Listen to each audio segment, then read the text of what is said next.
mummy portraits are essentially a panel painting.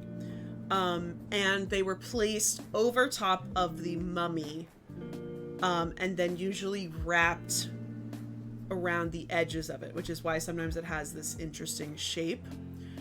And they are mainly found in the area of the Fayum Oasis, and those are Fayum, the city of Fayum, the city of Hawara. I'm trying to think, there's one other big location. This is also where, is this where Crocodiliopolis is?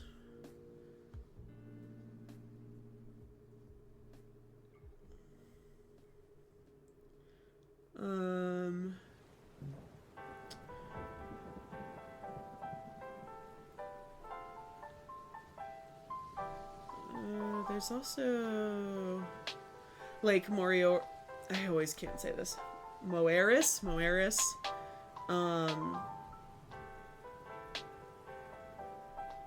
This is Crocodiliopolis. Yeah, so this is where Crocodiliopolis is. There's a huge cult of Sobek. But there's a lot of really tiny cities that kind of popped up during... So Lancelot, this is mainly... there is evidence that this area was settled, like, in the Old Kingdom and in the Middle Kingdom. There's a pretty large pyramid here at El Lahoun. And then, so here's Memphis and Cairo. So it's very close to all of this, but it is still like a couple hour drive, I would say. Down here is Meidum, where there's another big pyramid, but like El Lahoun, there's a couple, there's like two to three, there's something on my dress. There's like 2 to 3 pyramids over here, but these Roman mummy, these portraits are mainly from the Roman occupation, or the Greek and Roman occupation of Egypt. So they date for a pretty tight timeline, which I will scroll down. It looks 1st century BCE to 1st century AD.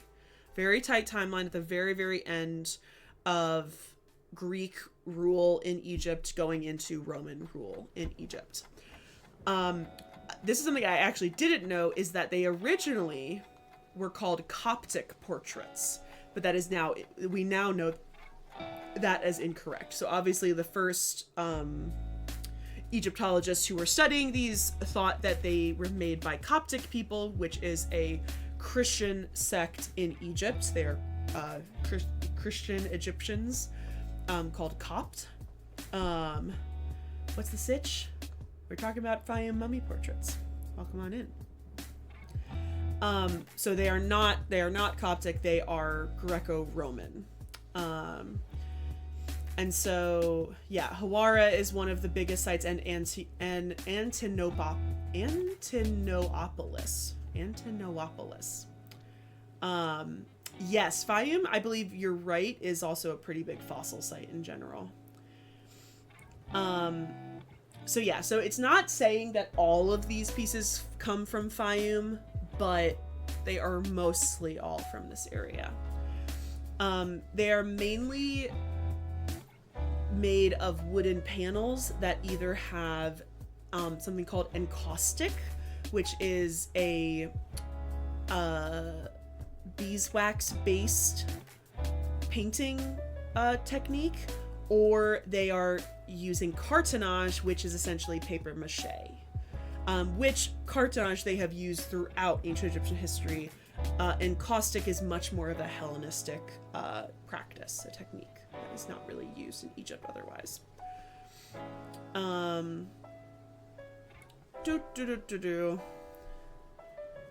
So yeah, some people say that it says the middle of the third century, but most of these seem to be closer to 1st century BCE to 1st century CE. As long as you double check your sources, and if something's not cited, that you go down and you look at their sources. Wikipedia has become better over time, but you always have to look at your sources. It's good for these types of lectures because I can use it as summarizing and stuff. But you always have to check the sources. Like, there's not a lot of citations here, which is not the best, but I can also look at these citations and say, oh yeah, that's a good citation. So,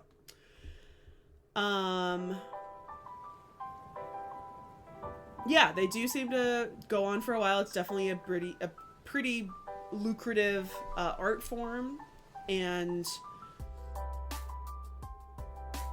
as this says, like, it is this very interesting mix of Greco-Roman artistic traditions and Egyptian ones. They tend to lean toward these Hellenistic artistic traditions, but there are a lot of things that add to the Egyptian ones. Unfortunately, because a lot of these portraits are removed from their mummies, we don't know how the mummies were decorated except for some small examples. So yeah, encaustic is a hot wax painting. I actually kind of want to read about how it's actually, like, really made. History. Oh, okay. I just want... Tell me how it's painted. So, the simplest encaustic medium could be made by adding pigments to wax, though recipes most commonly consist of beeswax and damar resin, potentially with other ingredients. For pigmentation, dried powder pigments can be used, though some artists use pigmented wax, inks, oil paints, and other forms. Metal tools and special brushes can be used to shape the medium as it cools. Also, heated metal tools include spatulas, knives, and scrapers can be used to manipulate the medium after it is cooled onto the surface. So yeah, so it's weirdly like 3D. What new statue at Saqqara, Dapper?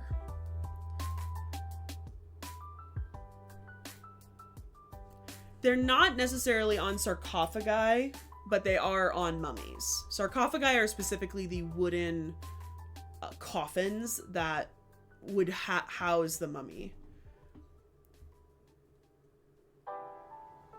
Send me a link.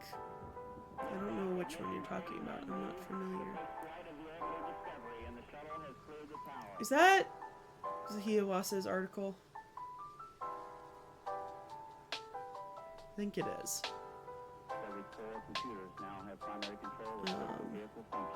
They did just open up a new tomb in the Valley of the Kings, though. That is the big Egypt news that I gotta make a video on, probably tomorrow night. They have opened up the tomb of Amenhotep III for people to go and see, and that is literally one of the tombs I really wanted to see. So I'm very excited, and I hope it'll be open next time I go to Egypt. So yeah, there is also tempera paint, which is an egg-based paint. It's very fast drying, and it's usually it's like an egg yolk plus all the pigment. So yeah, Sunny, the tomb has always been known. It's not an intact tomb. So it's not that they discovered a new one. They have opened it for the public to visit. So they've added like lighting and safety rails and stuff like that. And it's been conserved for people to go and view it. But the tomb's always been known about. There's no objects in it or anything, except I think a portion of the sarcophagus is in there. I think the lid, maybe. I can't remember. I gotta look at the pictures again. But yeah, no, it's open. So now essentially it's a new tomb that people can go and visit in the Valley of the Kings, which is really cool. I don't know if all of the tombs have been discovered in the Valley of the Kings, but all of the pharaohs from the New Kingdom, all of their tombs have been discovered in the Valley of the Kings.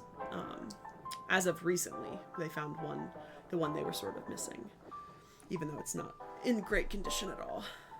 Thank you, Dapper. I'll look right now. Oh yeah, it's this one. Yeah. So yeah, this is interesting, but it's also not that interesting.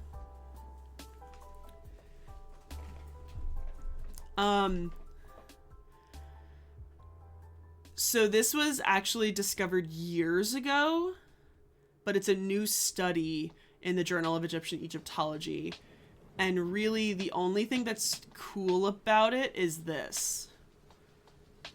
I don't want to downgrade this discovery. It's a cool statue. But really what it is that the only reason this is sort of unique is because of this image of his daughter in relief rather than it be a statue. And I'm gonna say, I think they're sensationalizing it a little bit.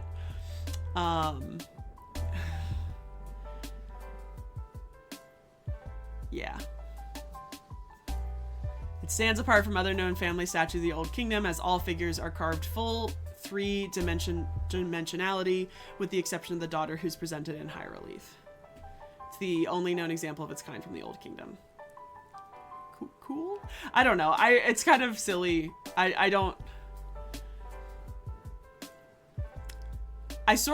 gonna be so honest. Like I read this and I thought I could maybe make a video about it.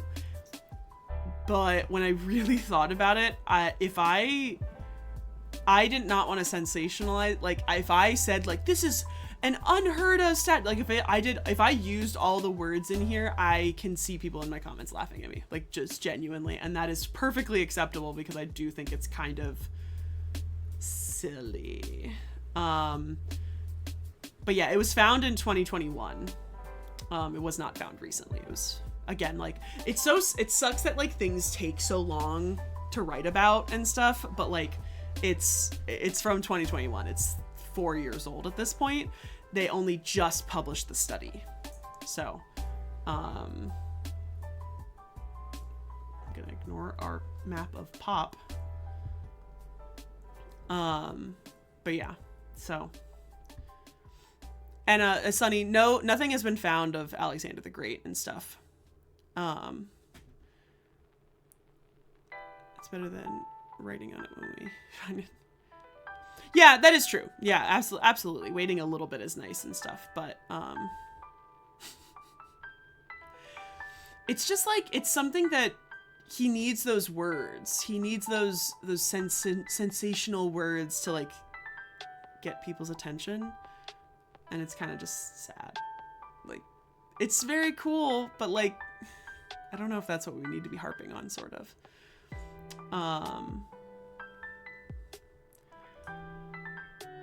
Okay. So, in total, about 900 mummy portraits are known. Although the only sources of this are from 2003 and 2005. I don't know if more have been found since then. I don't know if any new ones have been excavated since then. Because I don't know about a lot of excavations happening in the Fayum Oasis.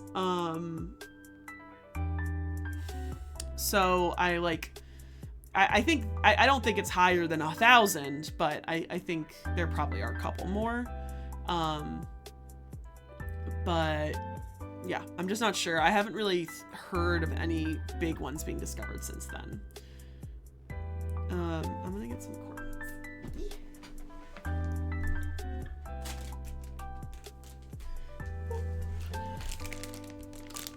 New bag.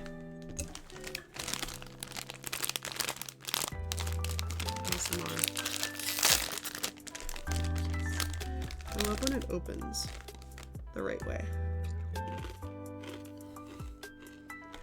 It's a good bag. It's a good bag. Did you already prove me wrong, Mark? I mean,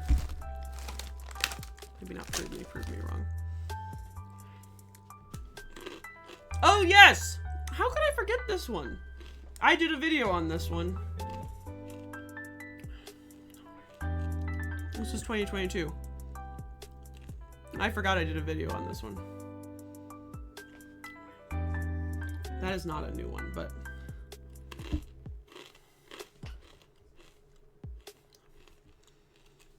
This is also at Gerza. I don't know where that is. Gerza... Oop, can't spell Egypt.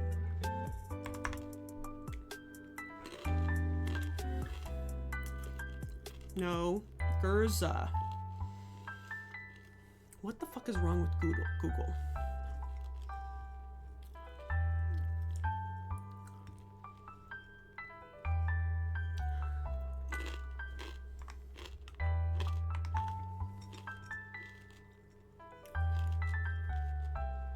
My God.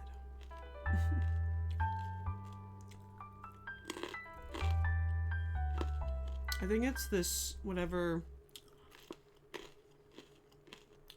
like the ancient Gurza. Ah, okay.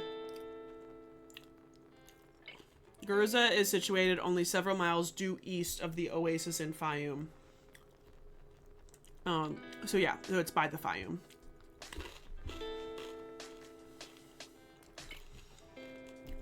I have found that sometimes if I want to look up like a small city or like a village in Egypt, sometimes it's stupid hard and I'm like, I don't understand how, like, it's the internet. It should know all these places. But yeah, I think they're probably because they're spelled lots of different ways. So yeah, I forgot about that one. Philadelphia. Okay. So yeah, if you didn't know, there's a historic city of Philadelphia in the Fayum Oasis that was a greco-roman thing. I know, sorry, the bird woman. I know I sneaked up on you guys with the bird woman.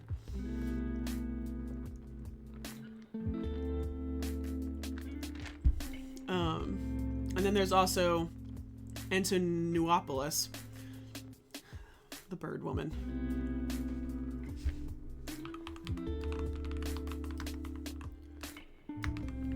Nope.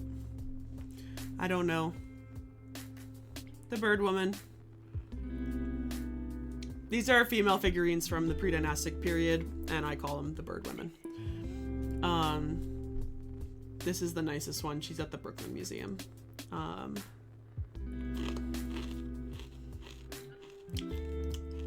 But yeah, probably she's got a very big hook nose. When you see her from the side, she looks like a little pigeon.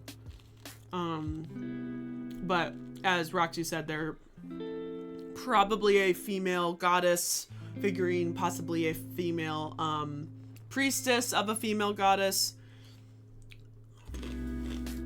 Come on, Mark. Let's find it. One day. We just gotta go. We just gotta go figure it out.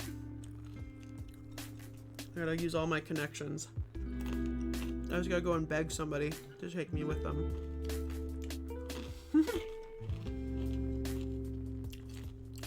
So Antinopolis is named after the Roman Emperor Hadrian's lover, Antinous, who died in the Nile. Where's the picture of Antinous? There he is. Super hot. You can always tell who Antinous is. And he died on the Nile. He drowned in 130 CE. And so it is very close to a lot of other cities in... This one's actually a little south. It's south of the Fayum Oasis. Take me with you, Mark. Take me with you. So here's the history of research. And then the rest of the thing, we're literally just going to look at photos.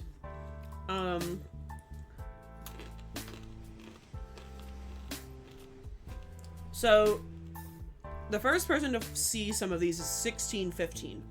Ridiculously early. We are lucky he even wrote anything down. So this guy's name is Pietro della Valle. He went to Saqqara in Memphis, and he found these, and he wrote about it in his 1650 book. They made us walk over a mile or two, and it seemed to me we were traveling very far to find what he, pointing with his finger, kept saying was just here, and very close. Finally, we arrived at a spot near to an excavated well that they said had been discovered by him 2 or 3 days before. He drew forth a mummy from some sand under which he had it hidden. The entire body of a dead man, which, being for the most part well preserved and most curiously adorned and neat, seemed to me very beautiful and elegant. It could be seen to be a large naked man, though he was tightly bound and wrapped in a great quantity of linen cloths. These cloth bindings and bundles immediately brought my mind to the story of raising Lazarus, who obviously appeared like this. What is of interest is that on the top part of the body, flattened like a lid of a chest from so much binding, was painted the effigy of a youthful man, and from head to foot his garment was adorned with so many bits and pieces of pictures and gold, with so many hieroglyphics and characters and similar fanciful decorations, that believe me, it was the most graceful thing imaginable. So this guy in the 1650s found, or 1615, found this and was shown this by like an Egyptian guide. So they have been known about for a very, very long time. And he did apparently purchase this mummy and as well another mummy, and they are apparently in the Stadtlicht Museum in Dresden, Germany. I'm hoping as a full mummy. Maybe we'll go look at their website and see if we can find these two mummies. But here is an interesting engraving, which is very inaccurate, but very interesting. But you can see the crisscross of the bindings of the wrappings, which is how some of them are wrapped. So they did not really become known before the early 19th century, besides this one. And so that there might be some from Saqqara, it might be some in Thebes. And in 1820, the Baron of Minotuli acquired several mummy portraits for a German collector, but they became part of a whole shipload of Egyptian artifacts lost in the North Sea. Fuck that. In 1827, Leon de Laborde bought 2 portraits supposedly found in Memphis to Europe, one of which can be seen at the Louvre and the other at the British Museum. Ippolito Rossellini, who was a member of Jean-Francois Champollion's expedition in the almost 30s, late 1820s, brought some back to Florence. And then Henry Salt, who we talked about with Belzoni, sent further portraits to Paris and London. And then it doesn't seem until the 1880s that you start finding a lot more. And Daniel Marie Fouquet heard of a discovery of numerous portrait mummies in a cave. He set off to inspect them some days later, but arrived too late as the finders had used the painted plaques for firewood during the 3 previous cold desert nights, which is very sad. Fouquet acquired the remaining 2 of what had originally been 50 portraits. While the exact location of this find is unclear, the likely source for it is Air Rubaiyat. And Air Rubaiyat is... Wait, I just looked up where Air Rubaiyat is. I did that for a video.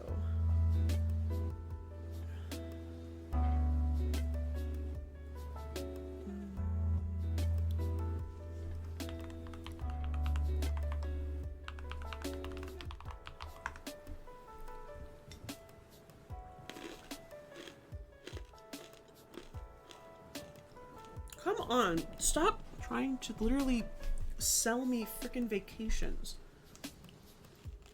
Saqqara, yeah.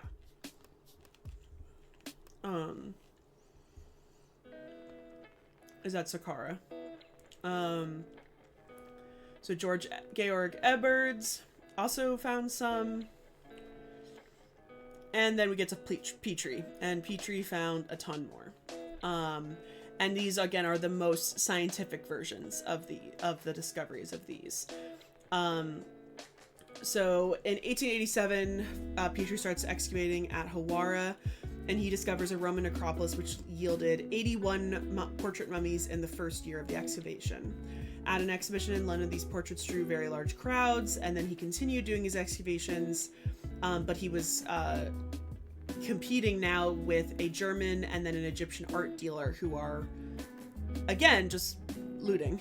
And so he returned in the winter of 1910 and excavated a further 70 mummy portraits, but some of them were very badly preserved. With very few exceptions, Petrie's studies still provide the only examples of mummy portraits so far found as the result of systematic excavation and actually published properly. Although the published studies are not entirely up to modern standards, they remain the most important source. So while we do that, why don't we go look at his book? So this is free on the internet. This is Roman Portraits and Memphis by Flinders Petrie, and this is 1911. So this is his second excavation that he had in Hawara.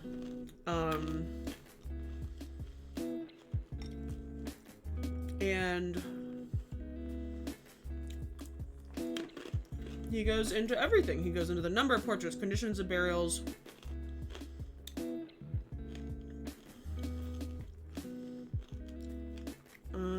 so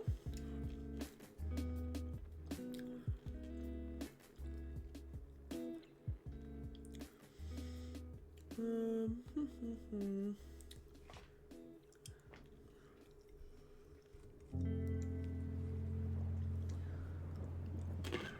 trying to see what part we should talk about.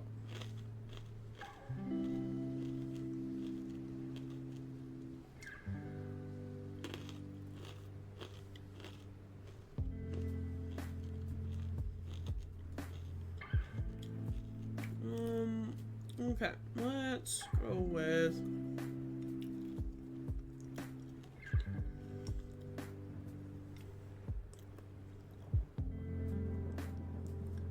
so he's sorting them by with or without buttons, plain feet, gilt feet, men versus women, in all the sections of it.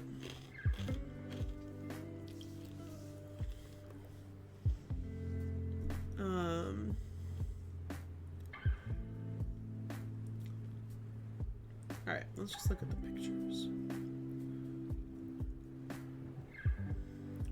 So it's not the most like intensive like article. Like to be honest, this is like Petrie is fairly readable, which is nice. I don't know why this one has been scanned wrong. But there are 4 of these that are in color. They're probably paintings of it. They're probably not photos. But this is one of the mummy portraits that he found. There are a lot of men. There's not a lot of old men. So this is definitely an interesting one. This lady. Very serious. Big eyes. Lots of jewelry. Lots of finery. The jewelry helps date them a lot of the time. And the hairstyles also help date them. And also this one has a name in Greek. This one is crazy. I have never seen this one before. The hair is just very intense. And I wonder if this is a drawing of the drawing and not a photo. I don't know. I don't think this is a photo. It's just the hair is so crazy. But you see a little necklace. Probably a boy. A gentleman. The little tiny mustache. Yeah, I don't know. It might be a photo. But when you see the photos, these are the photos because they're all black and white. So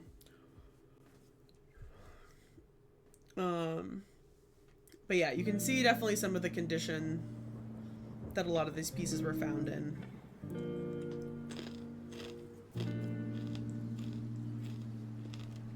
This one's in pretty good shape. This one actually looks very familiar. I may have seen this one before. This one you can see it is already wrapped. It's still attached to the mummy. the thing about this is what I would want to read in this book is how many, because Petrie excavated this, you would expect that you would find these on the mummy. There is like, I've always kind of heard of this rumor that that's hard to verify, and it's hard to verify who actually did this act, but the act of ripping the panel off of the mummy and then throwing the mummy away and only taking the panel. This could be definitely the art dealers and the art collectors. I have sort of heard this as a rumor from Petrie, about Petrie himself. I would really want to read this book because I feel like, well, I do feel like that rumor is true for maybe these collectors who are going out and they just want the portrait rather than the whole mummy.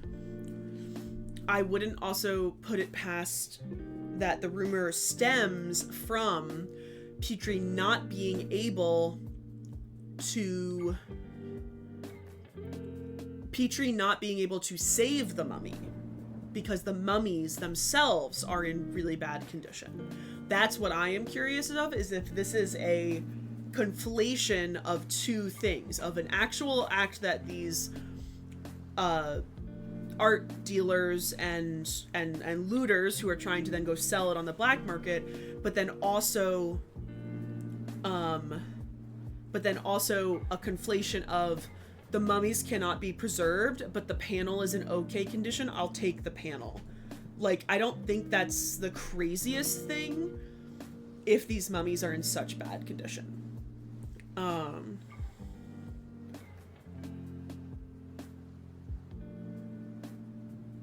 Toss it. Yeah, and I've heard this rumor, but it's just like, it's very vague and it's not something that can be easily verifiable, sort of. The one thing that is so interesting that you can see in these black and white images is you can see the 3D effect that the encaustic, that the wax gives to these pieces. Like, look how terrifying this lady looks. I bet she looks fine in color, but you can see the texture very well in these black and white photos.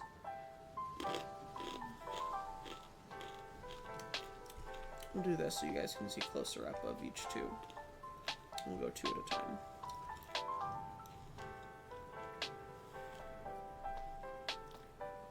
This one's very interesting.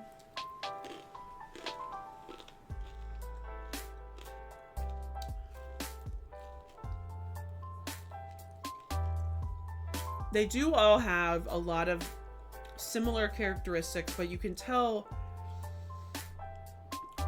some look more similar than others. This one is very beautiful. So yeah, they have the same earrings, actually.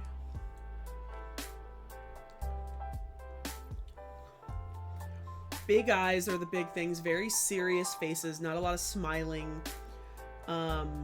This is one of my favorites. This is in Assassin's Creed Origins. This one is in Baltimore. I've seen this one in person. I think he is arguably like one of the most handsome ones. Is this guy right here. We'll look at a color photo of him in a little bit.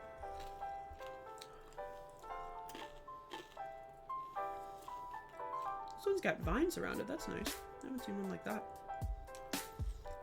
And then we have these, which are slightly different from a little bit of an earlier time period. Are almost sort of the same thing, but obviously not encaustic. This would be cartonnage. These big cartonnage masks that are made like a cartonnage mask would have been made on a Egyptian mummy, but this is a Greek style.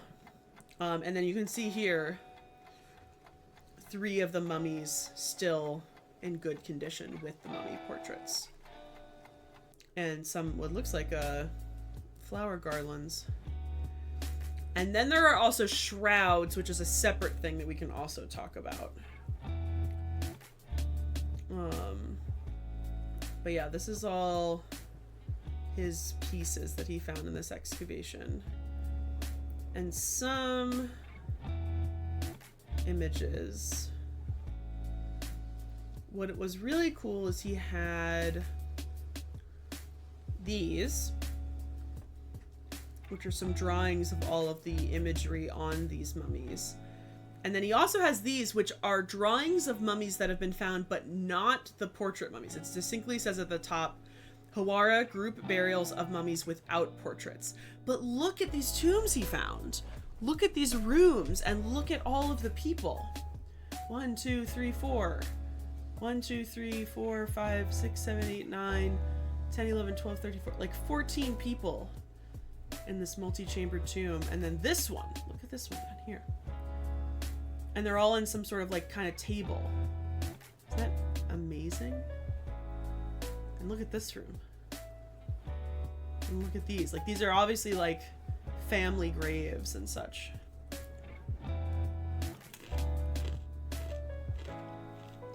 Alright, there is an ad. I think we're gonna go back to this and wait for the ad. Alright, I'm actually gonna go to the bathroom. I will be right back. The ad is almost started. I'm gonna wait for the ad to start.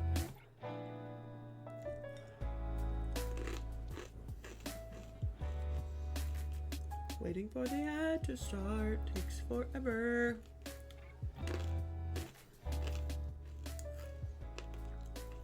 Oh my god. It was supposed to start 5 minutes ago.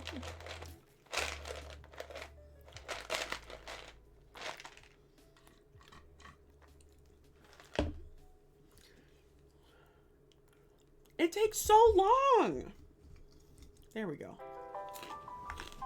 Now I'm going to the bathroom.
Okay. 1 minute. Mommy bought one.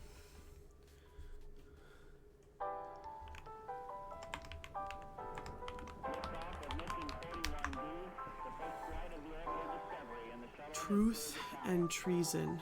What does truth and treason? What is truth and treason about? Real men grow beards. Not real men grow beards. Mark, why the fuck did I do that? I don't know. Don't ask me why. Don't ask me why I did that.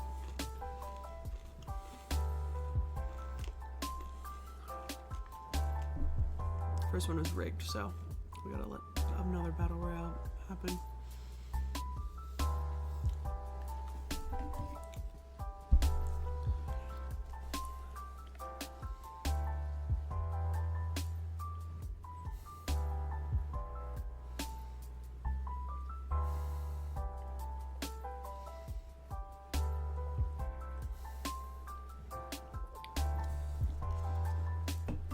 That sounds very cool.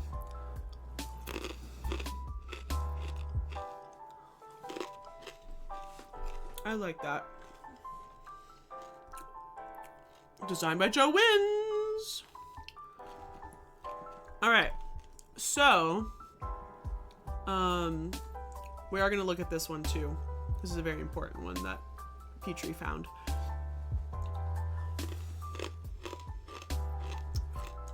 One of the other most famous mummy portraits is in the tomb of Aileen,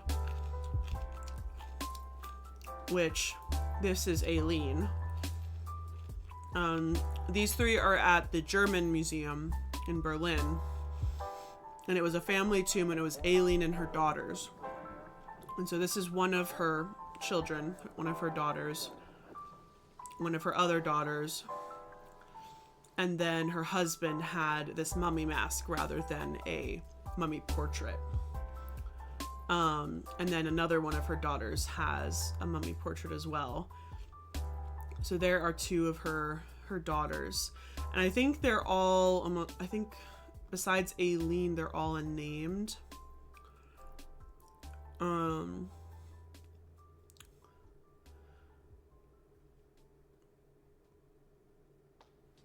Yeah, so she was 35 when she died. But this is in Hawara.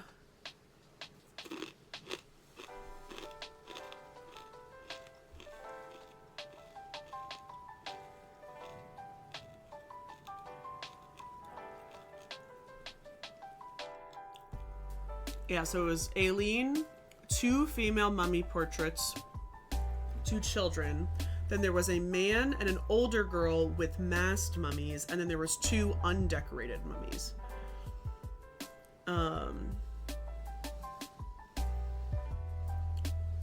And so it's a whole, and these ones also haven't been unwrapped.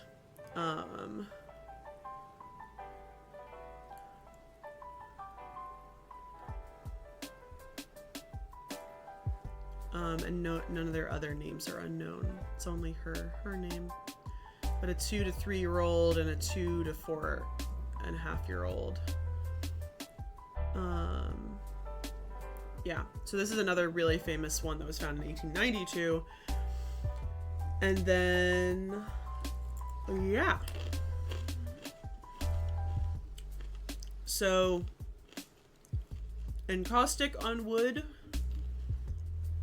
Also encaustic on wood, but showing a completely different technique.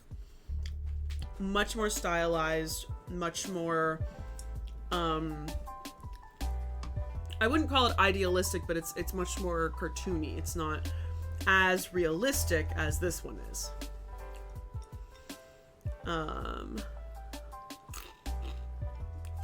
This is a much earlier one to 80 CE 80 to 100, and this is CE 300 to 325. So then, let's look at, here's my favorite one. There's him. I love him. I think he's so hot. I think he looks like Ramin Malek a little bit. And I just really love him. There's something about his curly hair I think I like, and his eyebrows. Another very, very famous one is this one. And he has an inscription here on his chest. Utiches.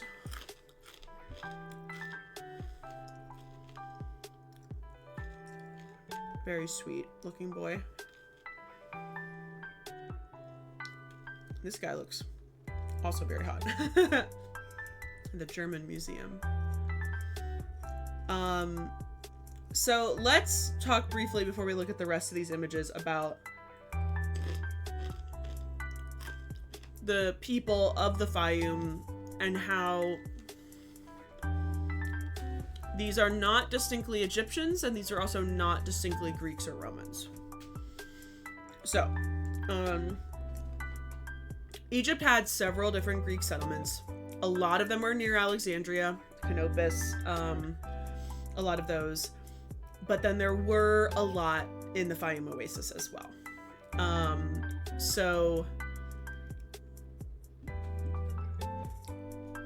according to some estimates, there are 7 to 10 million native Egyptians, with 3 to 5 million for everything else, for other ethnicities living in Egypt.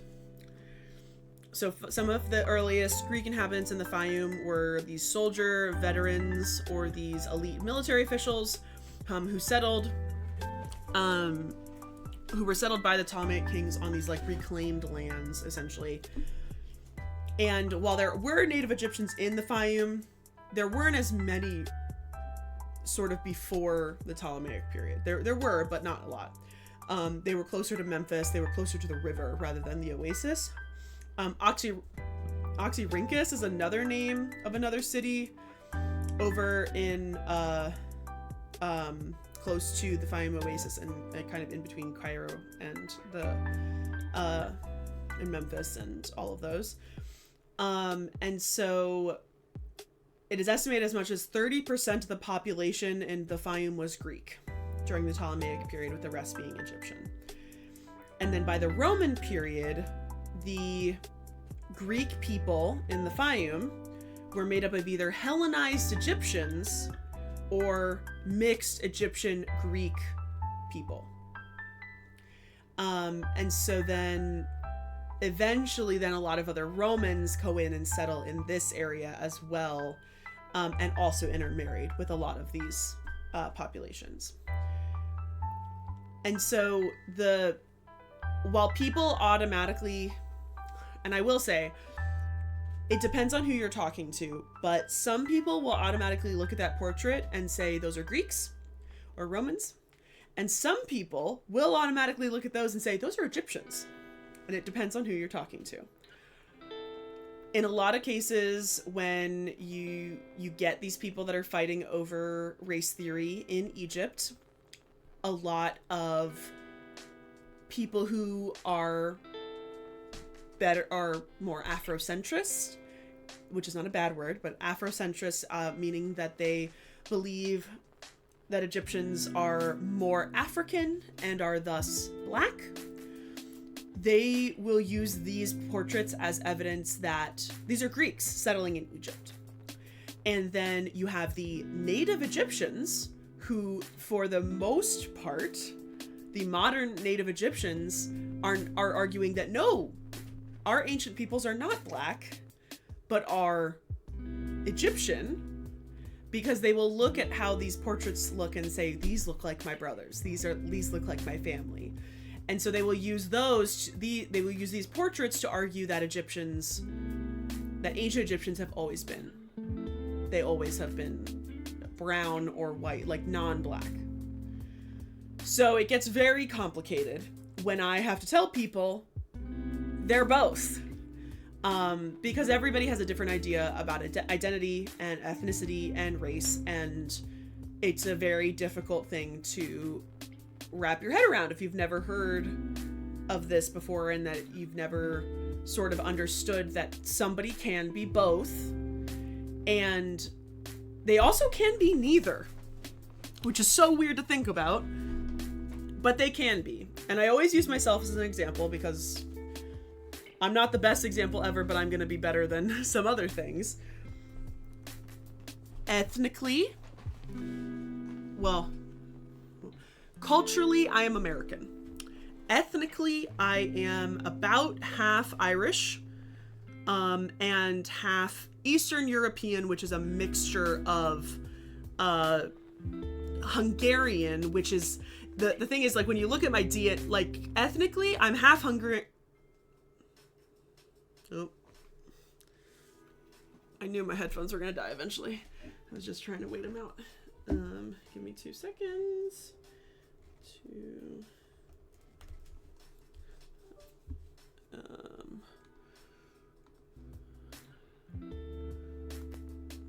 Okay, there we go. So yeah, so it's ethnically, I am half Irish and half Hungarian. If you look at my DNA, Hungarian is not a section. It's Eastern European, and that's a mixture of German and Romanian. Technically, I'm a quarter Romanian, a quarter, but like my grandma would never call herself Romanian because Romania didn't really exist, even though she is from Transylvania and her family is from Transylvania. That was Hungary. So this whole big thing. Thank you. I know I'm European, but the thing about this is that I do not identify as an Irish American at all. I identify as a Hungarian American. I am a third generation Hungarian American. And I do that because my grandparents were born in Hungary. My dad grew up doing a lot of Hungarian traditions. Unfortunately, his parents definitely tried to, acclimatize is not the right word, but tried to assimilate their kids. So my dad did not grow up speaking Hungarian. He got a couple words in. He knows the language. He had to eat cow's brain, things like that. But he never learned the language because his parents wanted him to be American, which is an unfortunate thing that has now been passed down to our family. And none of us speak Hungarian now that my grandparents are gone. The Irish side of my family is about probably 4 or 5 generations back, maybe even 6. They assimilated to American life very quickly and did not carry over some of those traditions, which is not saying all Irish Americans didn't, because there are very big groups of Irish Americans that have continued those traditions. My family did not. I don't like St. Patrick's Day. I don't know any real Irish foods that like my grandma would make, like nothing. So I would not describe myself as Irish American, even though I technically am. And that's like the thing is, with these Egyptians, these Greco-Egyptians, and these Greeks living in Egypt. Greeks were in Egypt for about 300 years before the Romans came. If not a little bit earlier, but at least there was Greek rule of Egypt for 300 years. I don't even, like, let's say we're living during the time of Assassin's Creed Odyssey, or Origins. We're living at the point where everything is going to switch over to Roman very soon. That is like what your how many greats can you fit into 300 years? That's very hard to know how they identified back then. And also, identity was not like it is today. Today, identity is a choice. Sometimes it wasn't a choice. You were what you were. Yeah, about 6 generations. So I don't even, 6 generations back, like, it's a lot. That's a lot. And so like your 7th great grandfather was a Greek immigrant into Egypt who married, probably right then in that generation, in that highest generation, married an Egyptian person and had children. You get to the 4th or 5th generation after that, do you even identify as Greek? Who knows? How are you living your life? Are you in a world where you are surrounded by Greeks? Because the other thing is, in Alexandria was barely a fishing village before it became a Greco-Roman city. So the people who are in Alexandria, there's a much more diverse group of people because you're on the Mediterranean. It was built as a more Hellenistic city. It did not have a lot of the typical Egyptian structures that you would see. It had structures that was like in Greece and Rome.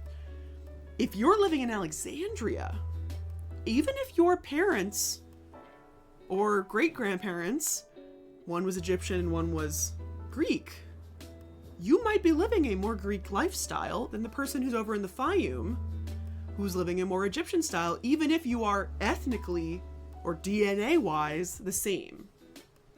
And so identity is also very much about how you grew up, how you were living. Think of people who have been adopted from Asia, who live in America, who live in the UK or Australia. They're Australian. They're also Asian.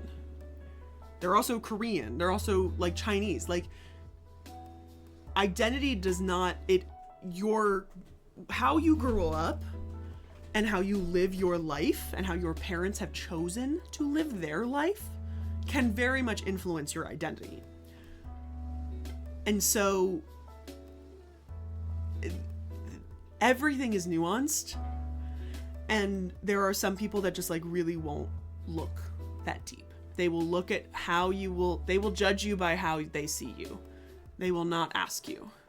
It's like when you see like Black people going to Japan or going to China, and these people stare at them because they've never seen anything else. And their culture, it's also okay to stare at people. Like the German stare, which I didn't know was a thing until I went to Austrian airport when we were going to Egypt. And I felt so sick because our flight was, I just felt so not hungover, but jet lagged. And I was like, this lady's staring at me, and I started getting really paranoid. And I told my dad, my dad's like, oh, it's the German stare. I'm like, excuse me? He's like, yeah, German people will stare at you because they don't think it's wrong. Because they've just grown up and they're like, there's nothing wrong with just staring at somebody. Which is crazy to me.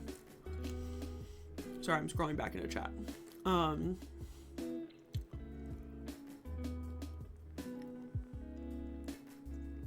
Yep, Dr. Hubs. Yeah, that happens. Yeah, I have to keep constantly going like, Africa was not a thing. Can we not put... How many countries are there in Africa? Is that the continent that has the most countries? Because it has a shit ton of countries.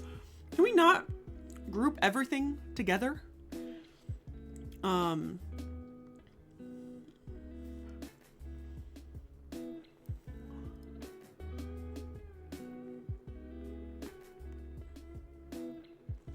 Yeah, Czechoslovakia. Yeah, exactly. Again, like my grandparents, her father is from Cluj-Napoca, which was not called Cluj-Napoca, because Cluj-Napoca is the Romanian name for it. I don't know what the Hungarian name was for it, but it was a Hungarian city when he lived there, and now it's not.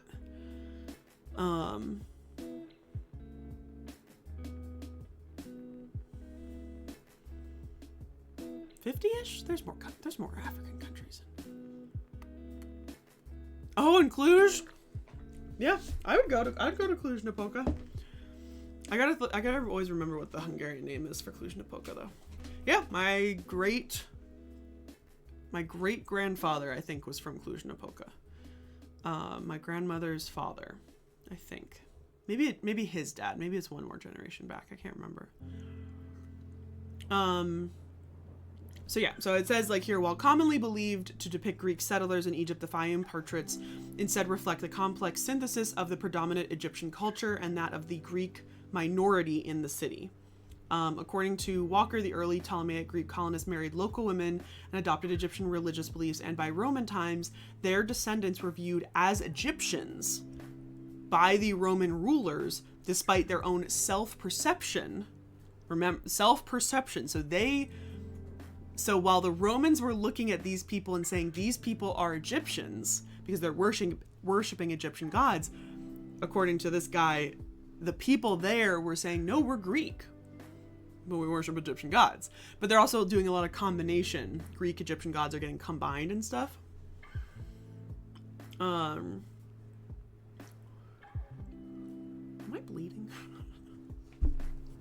Wait a second.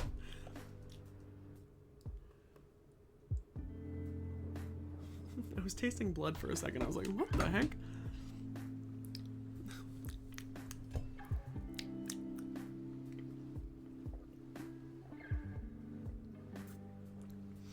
I'm hoping that's just a bad corn nut. I still taste it.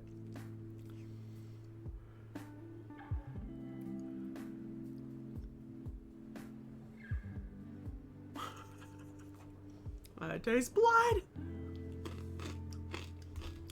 All right.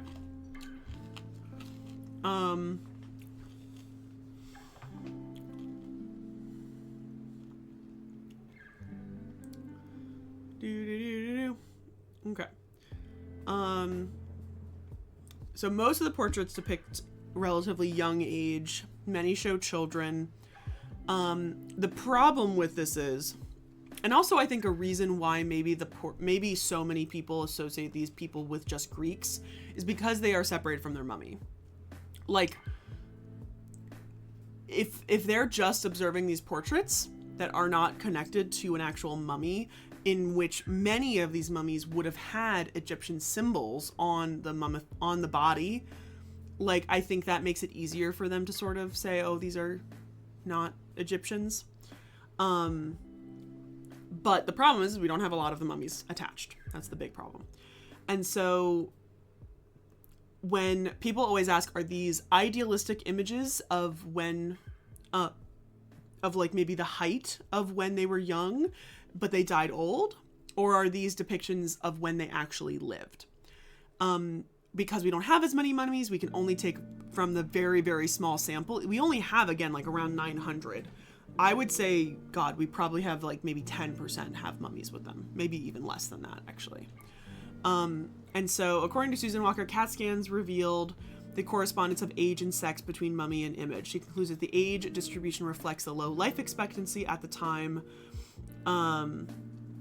And it was often believed that the wax portraits were completed during the life of the person and then displayed at their home, a custom that belonged to traditions of Greek art, and is also reflected in Assassin's Creed Shadows, or Assassin's Creed Origins.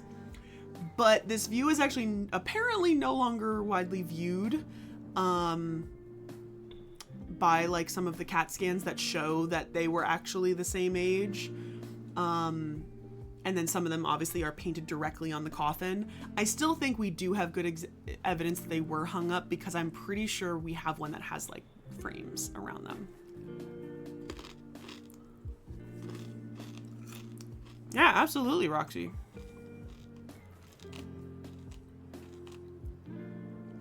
Yeah, absolutely. A lot of people had to assimilate to fit in, and out of fear in a lot of ways. And just the wanting to fit in. It's not like, it's a hard thing to do when you're going to a country that you don't speak the language or have a similar culture to. It's very unfortunate. I think I always, again, I'm always sad that like my grandparents did it to my dad, but it's also sad when I think of the generations of the Irish immigrants that also had that and didn't pass any of those traditions down, because obviously it's been how many of generations and they didn't pass it down.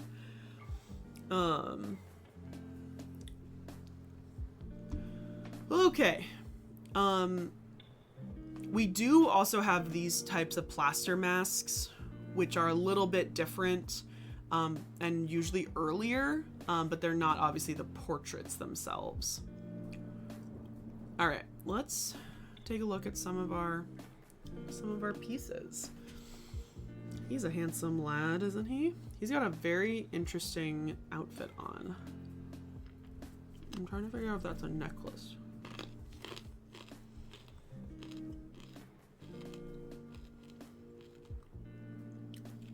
A beard. This one's at Eton College.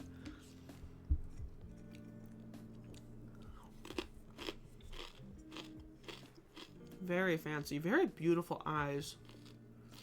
This one's in Florence. But you can see the earrings. I guess she has a mole. That looks like a real mole. The earrings are 3 little drops. And then the necklace. A lot of times the jewelry can be compared to Roman styles of ladies, of the empresses, so you can actually sometimes date it based on what was in style. Same thing with hairstyle. They are extremely lifelike in a lot of ways. There are some that are not as much, but there are a lot that are very lifelike.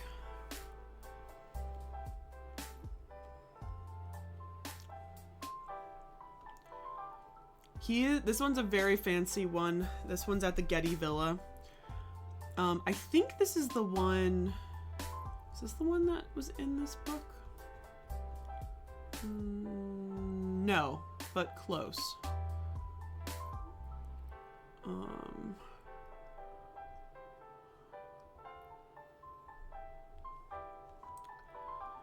So some of these mummies did not have the fancy wrappings, like the cross-hatched wrappings. Some of them had this shroud, so sometimes they're also called shroud mummies. Septimus Severus is one of my favorite names of a Roman emperor. It's the only one that I remember most of the time. But this guy's name is Heraclides. Is at the Getty Villa. Oh, she's also one at the Getty Villa, and I really want to see her in person. Isadora. Isadora's a great name. I wonder if I named my daughter Isadora. Yeah, Hadrian loved his beard. And you can see the shroud mummy. Well, this guy, it looks like he's completely covered. This portion looks like she actually would have been painted with her toga or chiton, which is cool, but purple, very fancy purple. Yeah, Septimus Severus. You got killed by a snake, you know.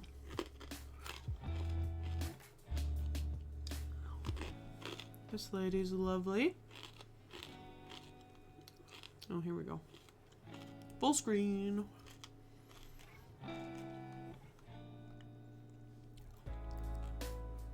Beautiful jewelry.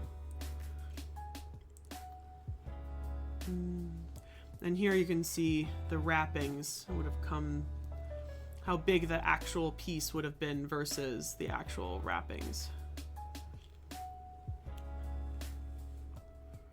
Oh, she is my goddess. This one is like my literal favorite because of the look of just like scorn. This is probably my favorite female one.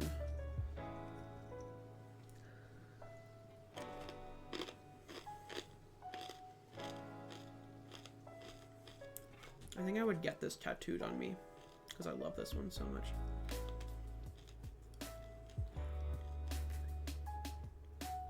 Oh, out of eggs you did tempera? That's so cool. Yeah, tempera paint is made out of egg yolks. It's really cool. Aha, we also have to talk about this one. So this is Septimus Severus. Actually, it's very topical. So this is called the Severan Tondo, which is this image. It's not meant for a mummy, but it is very much associated with these mummy portraits. And this is Septimus Severus, his wife, and his 2 children. The oldest of which is on the left, and the youngest of which is on the right. And somebody may have killed one of the other ones. Geta and Caracalla. No HD, it's much worse than that, unfortunately. Little baby Caracalla there in the center. May have gone and totally killed his brother for the throne. I don't even know any more of the details, so Mark can fill us in if there's anything more specific. But as Mark says, this is like the perfect example of memento mori, which is the killing of somebody via art or names, like trying to erase his name. But like when you learn about memento mori, this is the image you see. Like it's the same thing that happened to Hatshepsut, it's the same thing that happened to Akhenaten, but this is like the most obvious image because it has all 4 of them still on there. It's not like just taking one statue of Akhenaten and smashing it. Like this has all 4 of them, and then it's just mixed. And if I remember correctly, this is found in Egypt. Co-emperors. Yeah, that's not gonna work. And I liked Caracalla, because he's got the baths. I love Caracalla's baths.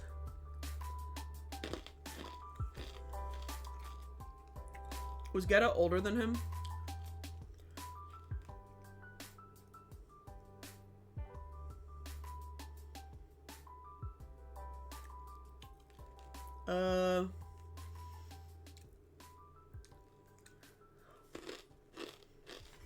Let's look this up.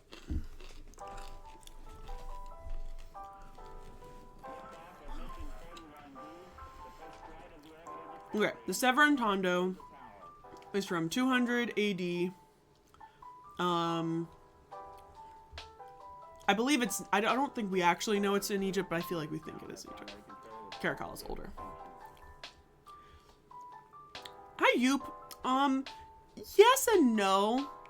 So in Egyptian thing, it's more about the name. But in some cases, yes, it's erasing their image. It's more, I would say for most cultures, it's more about, erasing a name, but yes, it's like, it does affect them sometimes. But it kind of depends on what culture you're talking about. So this is Septimus Severus, his wife Augusta Julia Domna, and their two sons, Caracalla and Geta. The face of, oh no, sorry, not Memento Mori. You got me wrong. It's Damnatio Memoriae. Not Memento Mori. You're right. You were right, Roxy. Damnato Memori. That's what it is. The Latin phrase, condemnation of memory, damnation of memory. Memento Mori is like, where is that? That's like from a movie or something. I know it's obviously really Latin, but like it's from a movie or something. Yeah, I knew it was Mori. I knew it was something else, but yeah, so this is the typical example for damnatio memoriae, as you can see by the Wikipedia literally having a picture of it. But okay, yeah, so the dating of this piece has caused some debate amongst scholars, with the final consensus being 200 CE. The Tondo has many stylistic connections to Fayum mummy portraiture, including materials and artistic elements, and its production has been located in the Fayum district of Egypt during this period. Later on, the Tondo re-emerged from the antiquities trade. The provenance is unknown, but it is, the way that it's made is very close to Fayum, and so that's why it's very closely assumed that it might be made in Egypt. It is in tempera though. It is not in encaustic, which is interesting. But one son's face has been obliterated in a deliberate act of iconoclasm, as the vacant space smeared with excrement. It's with poop? That's a new one. I didn't know that. Most scholars believe it is Geta whose face has been removed, probably after his murder by Caracalla's Praetorian Guard and the ensuing damnatio memoriae. However, it is possible that Geta, as he is the younger son, is the smaller boy, and it's actually Caracalla's face which was eradicated, perhaps as a compensatory retaliation for Caracalla's mass execution of young Alexandrian men in the year 215. Huh. That's, yeah. We're reading the same thing, HD. I'm just a little behind you. I also don't remember if I saw this in Germany, but I think I did. And also was also in a square, but later cut into a circle. But yeah. So that's interesting that it actually might not be known which one is which. I didn't know that Caracalla killed a whole bunch of Alexandrian boys. Yeah, the one thing I know that I took pictures in Germany, I took pictures of Aileen and her daughters, the ones that we were talking about earlier. I did take pictures of them because I have pictures. They're in the basement in the Egyptian Museum. Actually, no, wait, this is the Altas Museum. This is not the Egyptian Museum. I did go to the Altas Museum. Maybe I did take a picture of this. It's in a different museum. It's not the Egyptian one. I also asked that HD. You probably just take a sample and you just test it, and somebody can figure out that it's excrement. That's so interesting, though. This is also one of the greatest ones. Look how his eyes just stare into your soul. Scratches. It's absolutely ridiculous. When I actually went to Hampton Court, which is the one of the palaces, like it's half Tudor palace where Henry VIII lived, and then half Georgian palace.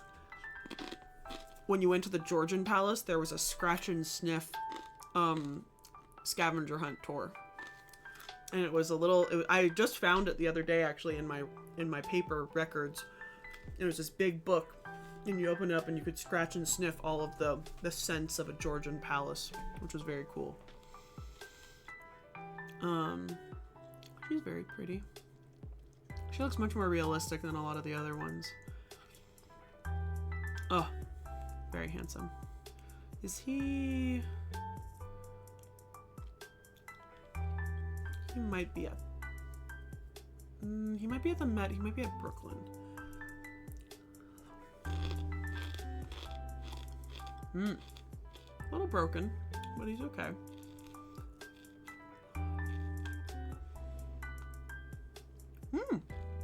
He's very nice.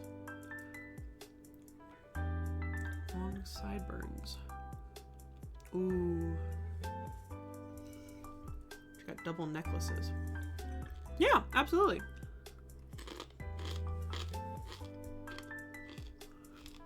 So I do both. I do both, and I do history themed video games during the week, and then we do discussions like this and lectures and stuff. Honestly, is just do sort of like pick topics and focus on those every day and advertise what topics you're talking about. I like playing the video games because it gives me kind of something to do. And I go back and forth between formal lectures and discussions like these. Most of the time I prefer formal lectures, because I have the script, I have the photos that I'm looking for, and we don't get off topic often and stuff. But there's too much research and not enough time for me to do it. So that's why we only do usually one, and we do these discussion streams, where I'm just like live doing it. I definitely recommend like looking at people like, there's another user. There's not a lot of history users. There are a couple, but there's not a lot. TKF is the best place you can look. There's not a lot of, I don't think that link actually works though, now that I'm thinking about it, but it's called the Knowledge Fellowship. And they have a Discord that are anyone who streams any sort of knowledge or learning anything. But like people like Paleontologizing and Science are two science SciComm creators that don't play video games most of the time, and they just do chatting. So those are good people to go and look at and stuff. Oh, you just found a picture?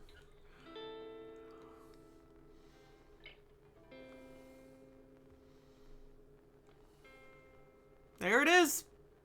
Mark, that's a shitty photo, but okay. Yeah, Sophie also does. She does mostly gaming. I actually don't know how much non-gaming she does. But she covers all types of history. You can do the normal I think everyone can do the normal shout out.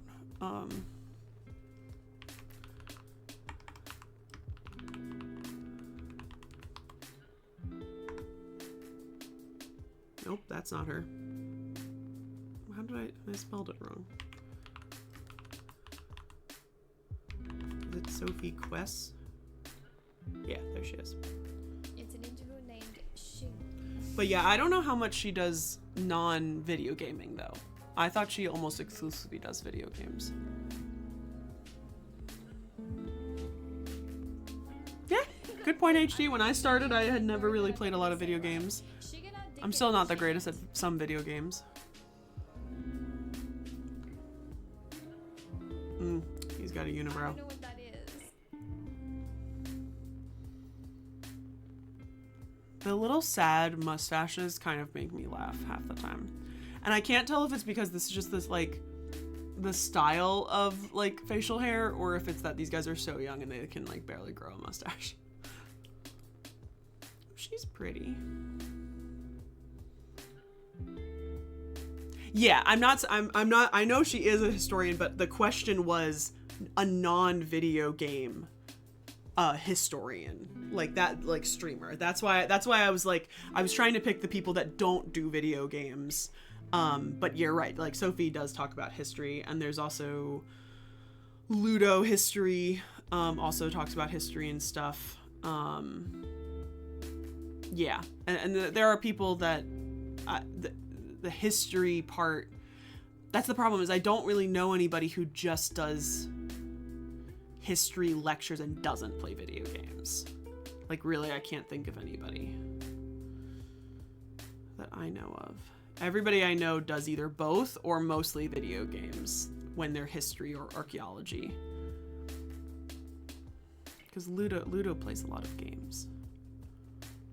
And I think does some discussions. But yeah, you just gotta go for it. Pick topics, advertise, and just go for it. It's hard, and I will tell you, it's hard to get started because you're just going to be labeled, unfortunately, as like just chatting, or like you can do like science and communication, but there is no history topic, which sucks. Oh yeah, Shane McInnes. Yeah.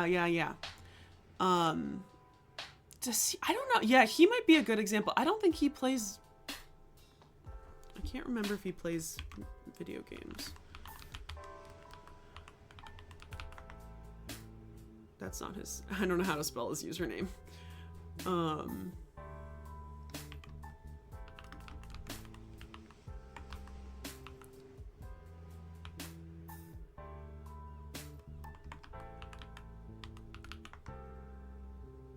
What the heck is his? I don't know how to spell McInnes. I hate that when the shout out is not a real person, they just do my link, which is stupid.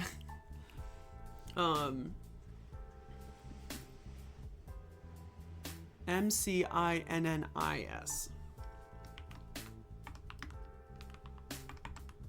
There we go. Yeah, Shane does. I don't think Shane plays a lot of video games. That's a good person to check out.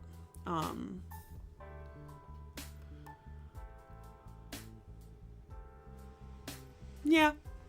You gotta kind of unfortunately like push through and accept that you're not gonna get that many people. And it's hard. Like, that's why I realized I wanted to do video games, because yeah, Twitch is mainly for video games, and it's slowly but surely expanding past that. But I really want to fight for a lecture topic, or like a learning topic, like a more general topic, because I don't fit into SciComm, into science and communication, or it's not even science and communication, it's science and technology. I don't fit into that, unfortunately.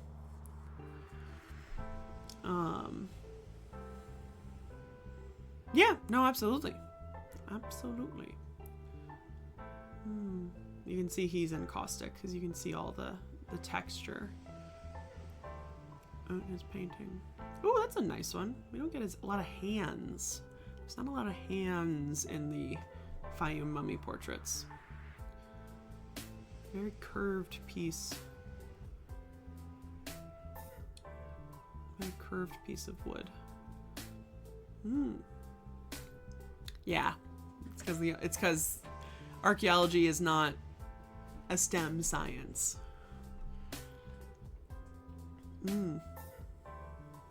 Interesting. A lot of the men look very similar. He's handsome.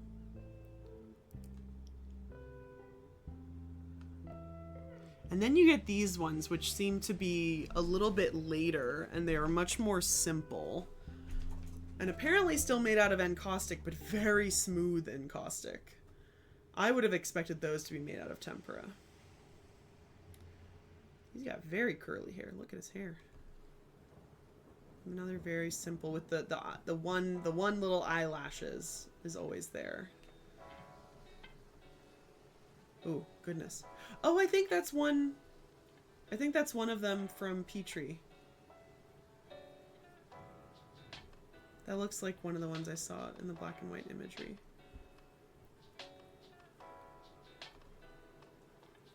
Very handsome.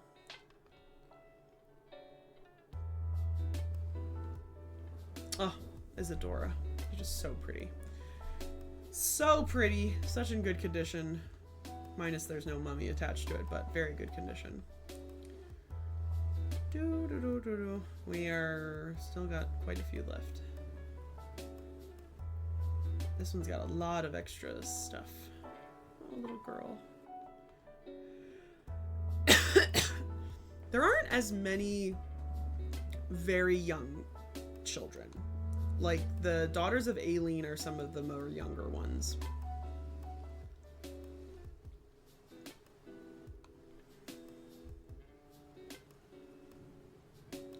Humanistic of the sciences and the most scientific of the humanities. That's so good. That's a great quote. Oh, I've always loved this one. This one's very interesting to look at. This is in Frankfurt.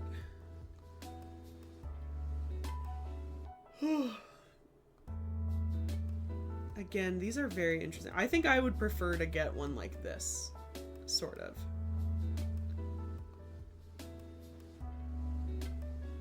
Ah, and here we have a shroud.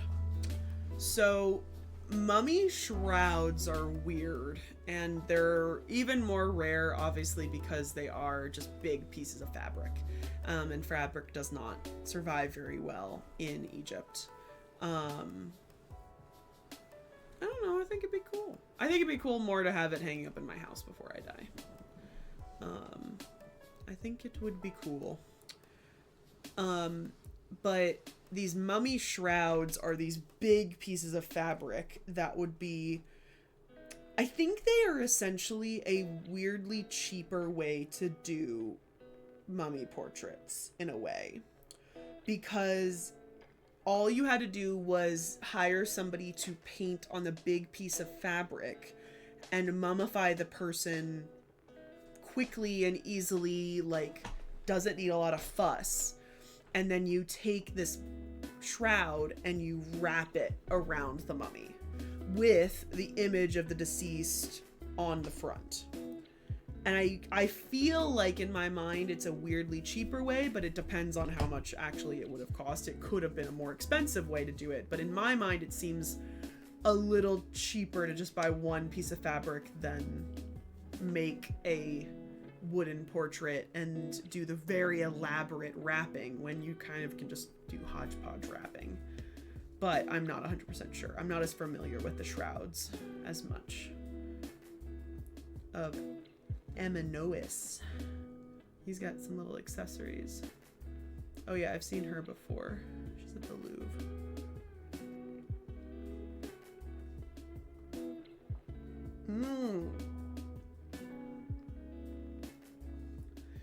Now I think this is a combination of two portraits. Like the one that I showed you guys. I'm gonna go find a picture of that one. But do you see how so distinctly the eyes are different? I think this slice is from a different, and like, cause of the hair, I think this slice is from a different portrait. And they've pieced the pieces together because it broke. That's so interesting. There's another shroud. Look at that. Look how beautiful that is. My God. Yeah, the skin tone. It's a little darker. You can see the brown, the light brown iris, and here it's too dark. It could be that this maybe has been restored. So the original theory was that yes, that these were painted while they were alive, and that there was a potential that some of these pieces were hung up in your house before you died. According to the Wikipedia article, which I will have to do some more sleuthing, it is less likely that that is true now, and that I think that that was sort of more of a theory as to why so many of the portraits depict young people rather than them actually being very old in real life when they died.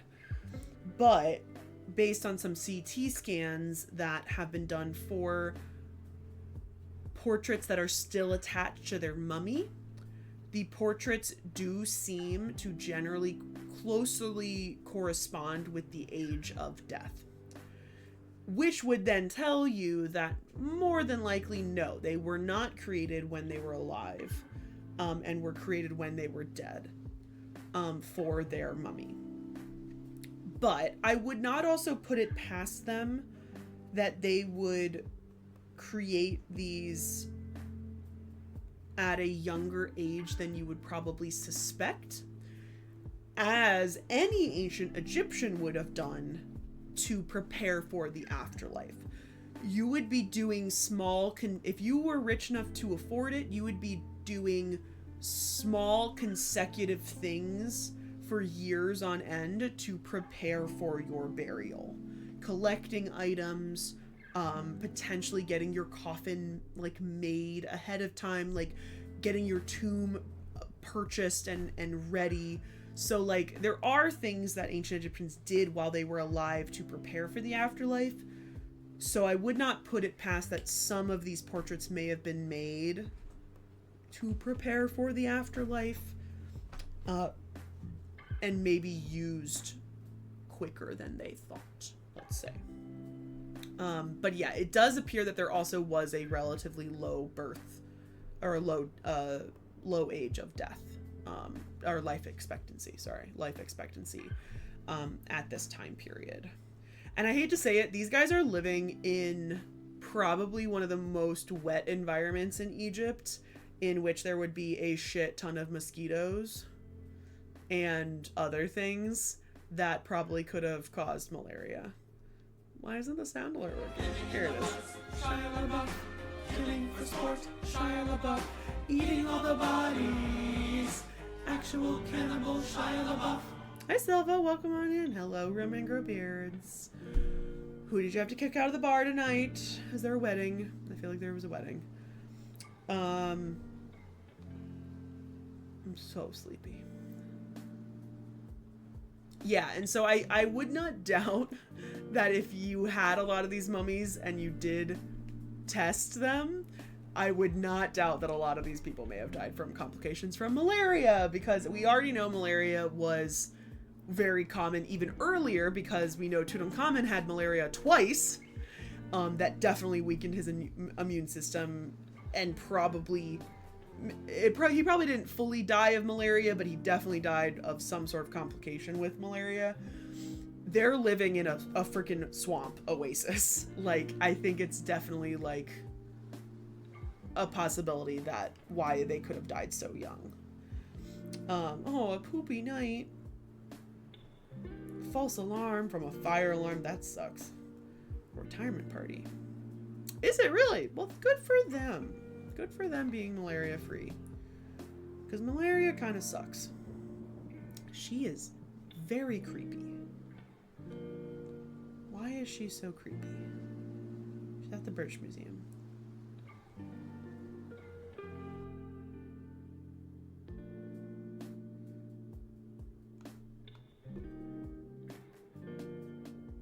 Something about her eyes that are a little creepy. We are talking about Fayum mummy portraits. We're looking through some of them now. Oh, so this is a shroud. I actually did notice, going back to these shrouds, that one doesn't look cut out, but the other one we saw was cut out. Yeah, I noticed this. There's like a square cut out of it, which fucking sucks. Is that an article about how malaria is cured in Egypt? That's very cool. Ooh, look at this one. This one absolutely has been put together by multiple images. This piece. This piece. So interesting. Let's see if I can get this one. Yeah. It's short, but I can... Oh, wait, no. Section snippets. No, I can't. I can only access it through my organization. Oh no, I lost my place. I lost my place. This is what the bottom of the Wikipedia looks like. Woo! Where were we? We were with this gentleman.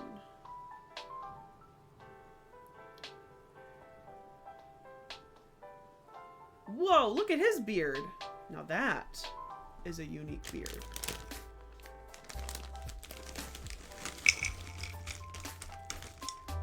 It did have at least a little bit more, Oh, that's cool, Silva.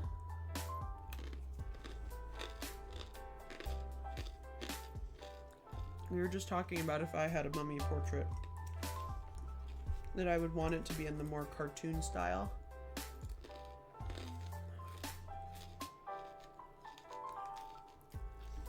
He's a very iconic one too. Those eyebrows. Interesting looking man.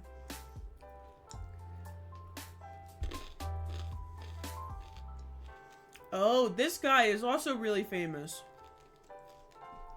Because this guy has evidence of an eye surgery. Alright, there's an ad. I'll explain later. I gotta look this one up again though. I can't remember. Okay.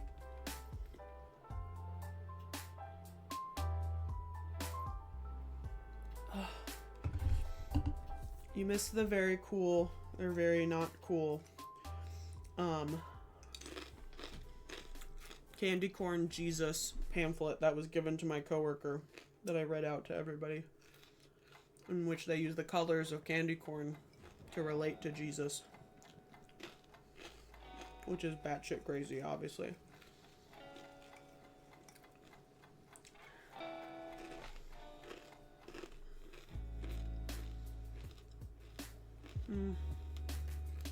God, I'm so sleepy. I'm not gonna I need to power through. I also forgot to tell you guys, I got tickets to the thing in Carnegie Hall. I almost didn't get tickets. Sorry, I was trying to fill Real Men Grow Beards in what he missed, and that was really the only thing he missed that I thought he would enjoy.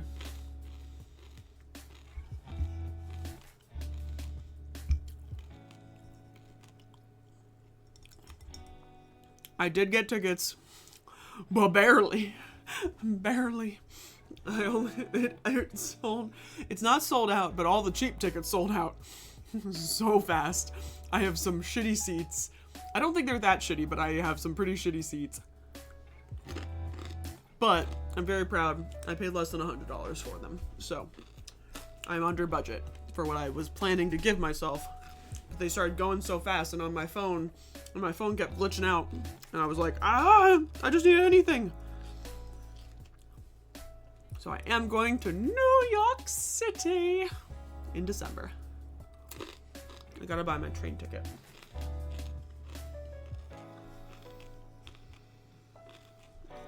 I'm so excited because I love New York City.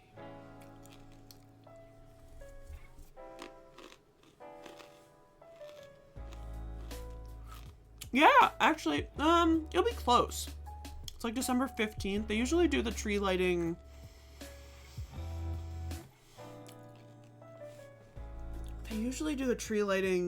Like the first weekend of December. So yeah, hopefully, I think the tree will be up. And the Christmas market will be out. I won't have much time to shop or do stuff, but I'm very excited. And I'm gonna take the train. I'm gonna treat myself because if I buy the train ticket like now, it's not gonna be as expensive. I think I was checking it. It was like $39 each way, which is so good in comparison because it's usually over $100 each way. So I just have to buy those tickets probably now. And then I'll get the hotel eventually for the one night.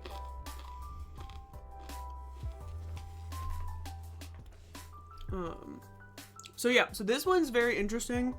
I read a study about this one, I remember, back in grad school, where they think that this guy, because he has this like very distinct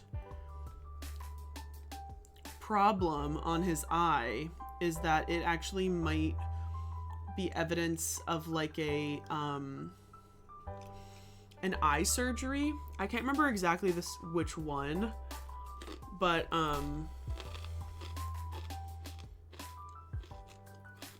yeah, it's very interesting. I know, Roxy, I'm contemplating moving my doctor's appointment. The whole thing is that I have a doctor's appointment on the Tuesday after this.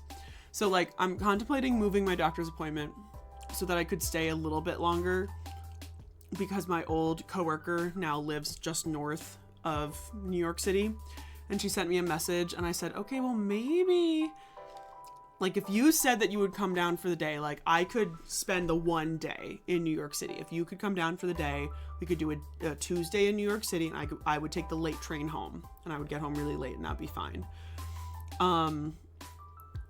But I need to go up north because I still have never been to Boston. Well, I've been to Boston, but I have not been to the Boston Museum. There's a lot of, I want to travel so much, and I just have so little money. So little money and so little time to do it, and it always makes me sad. But if I try to do more meetups, then that will fall into MelissainDeNile money, and then maybe I can do a little bit more traveling just underneath MelissainDeNile money, but I still don't make that much money to go and travel and do a lot of things. So that it's also hard to figure out. There's another shroud with hieroglyphs on the top, and you can see that there. Oh, wow. The wax on there. Oh, she's also my other favorite one. She's just, the under eyelashes, the lower eyelashes are just so iconic. I would get maybe her eyes tattooed on me. I think that would be cool. I also think she kind of looks like me. I don't think she really, really looks like me, but I think she kind of looks like me. The eyebrows. My dad once told me that his favorite part about me was my eyebrows, and I was really sad about that. And then I realized it's because my dad doesn't have any eyebrows. He used to have eyebrows, and now he's got like 5 hairs each, and they're really stupid long. It's because he doesn't have eyebrows. He's jealous of my really bushy, big eyebrows. Oh, she's another also very iconic one. She's at the Met. She's just in very, very good condition. But again, the encaustic, you can just see all the layers of the wax and stuff. And her as well. All right, so these are all the ones that are on the Wikipedia page. There's Aileen, which we talked about, and Aileen's daughter. I think... Oh, never mind, it's not working. Quickly going through the ones at the Met, because the photos are very high quality, so we can zoom in on them. Here is one of the ones that has the mummy still attached to it. And the wrappings are extremely, extremely detailed. These ones don't have the buttons. A lot of these ones that have this, I feel like they've called it rhomboid pattern or whatever, the diamond pattern, have little gold buttons in the middle of them. This one does not have those, but you have this image of this guy. And like the Mets photos are so high quality that like you can see great things. But he also has the tiny, tiny, tiny little 5 o'clock shadow mustache. And you can also see how elaborate, look at the corners of the wrapping. on the corners. It's just like so gorgeous.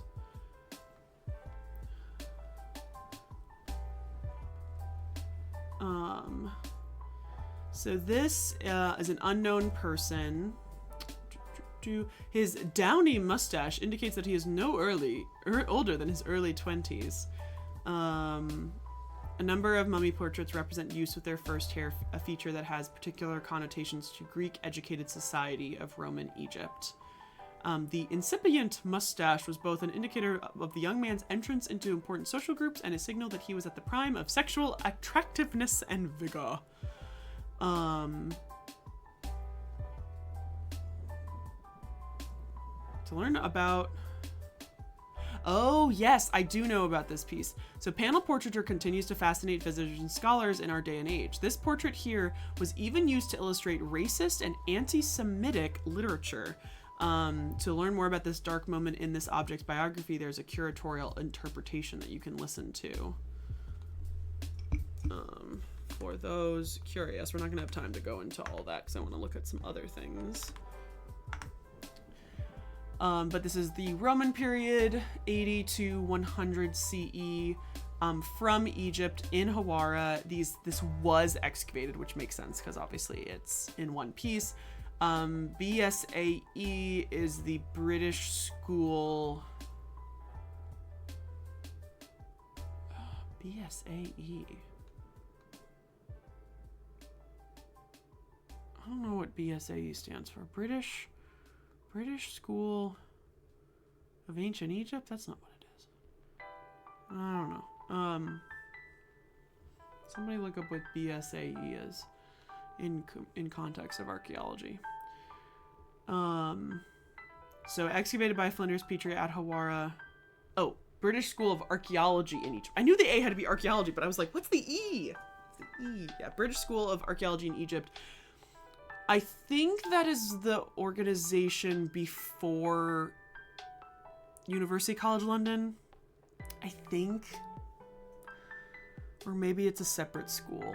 Because he was also involved in the Egypt Exploration Fund, which is still around. And then there's also the Egypt Research account as well.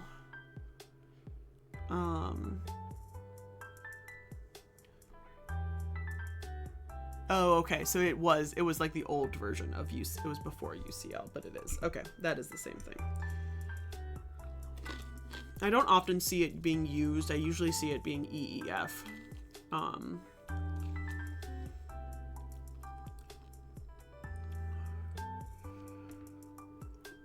So this ancient panel portrait went to Nazi. It was used in Nazi Germany as evidence of different races, and in the biological history of ancient Egypt and ancient and contemporary Jews. That's just crazy.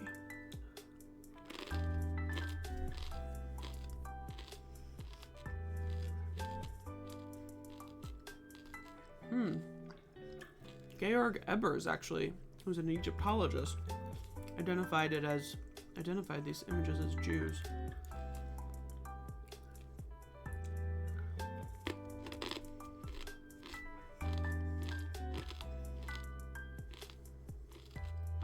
There's a very long. Oh, this is very long. Okay.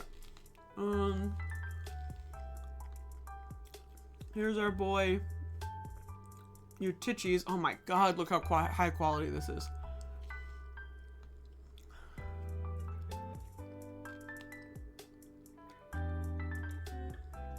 Look at how high quality. The Mets photo quality is just like insane to me. Look at his ear. And look, you can't even tell how many shades of brown. I'm gonna be honest, I don't know what that means.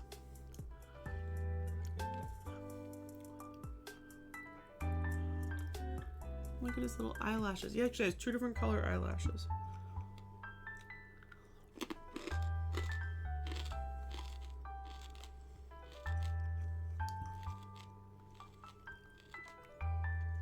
And here's the inscription, even though it is very bad.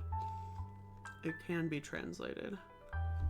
He's got a little purple on him.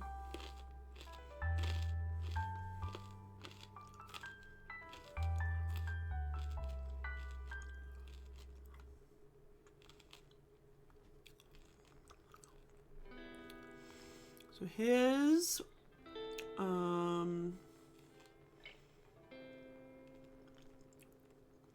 crime liker, I don't know what that is. To be honest. I don't know what that is. So this is Eutyches, freedman of Cassianos. And then it either says son of Heracles Evandros or Heraclides, son of Evandros. And then there's also a portion that says I signed, but it's unclear if it's actually the painter of the portrait or as a manumission, which is freeing him, because he is actually supposed to be, could have been a slave. Neko Goulet.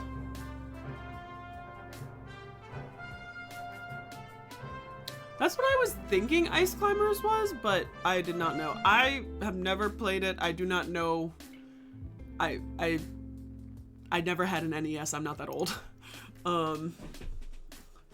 So I do not know. But thank you, Neko, for the follow. So this one is Roman period, 100 to 150 CE, and this is also encaustic, obviously.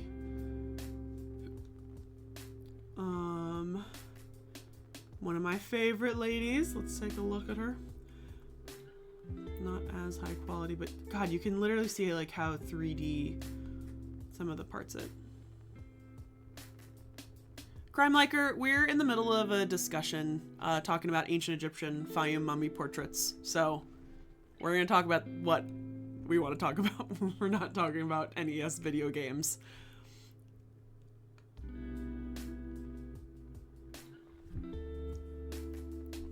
I think I literally kind of want to get this tattooed or a picture of this. I wish the Met would release a picture.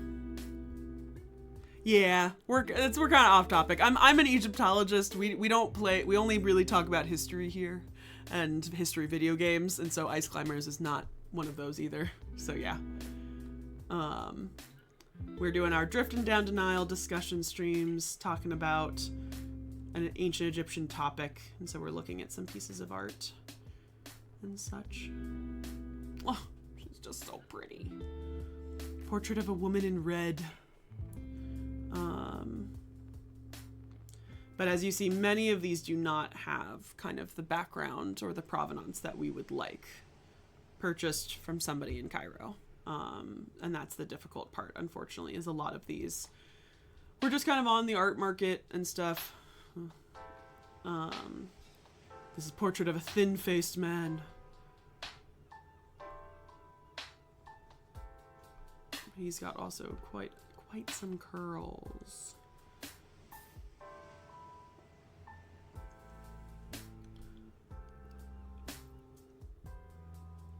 And you can see historically significant video game, but not a video game focused on history. That's so funny. I love that. I love you, Roxy. Also, Cairo, 1909. This guy's nose is always... Portrait of a man with a mole on his nose. He does have a mole on his nose. He also has a very interesting... He doesn't have... Like, these two guys... The style is very similar. It's not as thick and caustic, so you can't see all of the, like, really thick lines like you can on hers or on this guy's. But their curls are very similar, and the shading a little bit, and he has a lot of these just like straight lines. They're very, very similar in a lot of ways. And I would bet, yep, Morris Nauman, Cairo, 1909. Yeah, and it's not odd, not unheard of that all three of these are being purchased from the exact same man in 1909. I would, because we know that these mummy portraits are really only found in a couple select areas, there is more than likely a chance that they are all found together and they are all found in one family tomb and they were all looted by somebody who then sold them to this art market dealer in Cairo and sold them in 1909. Like, it is not, usually you cannot put these, usually you can't kind of jump to that conclusion. When it comes to these paintings that has a very select time period, a very select area where they are being made and produced and used, and we know that a lot of these sites were sort of looted to then go on the art market, it's not that bad for us to kind of jump to that conclusion that they could have been related, they could have been made by the same person. Maybe those are the kind of two options. And also, if you look at, I'm gonna bet also the same, if you look at the way her gold leaf and this lady's gold leaf, they're identical. They're absolutely identical. And although they have slightly different time periods, they're all within a couple years. But she looks very similar to the other woman. She has these tiny little curls, but these little shapes, these rhomboids, it's very, very similar. She's got a nice little neck though. But yeah, they're all very similar. And here's our man with the surgical cut. So let's talk about him. So remarkably, his right eye seems to show signs of an abnormality that has been treated. The grayish fold of skin below the lower lid, the lack of lashes, and the slightly slack right cheek may be traces of the abnormality. The straight line on the lower lid suggests a surgical cut to relieve the condition. The palette of this panel is considerably lighter than that of panels in these galleries, but does resemble the certain paintings of Hawara and Fayum.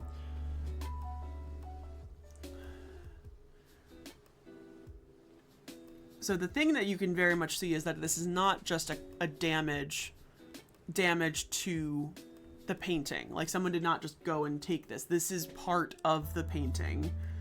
And you can see he doesn't have any eyelashes on the bottom. Like, he doesn't have anything. Everything about these eyes are symmetrical, except that there is obviously some sort of like swelling of the lower lid that is now covering up his eye, which is just very remarkable. And I think it leaves kind of two sort of options to think about. One,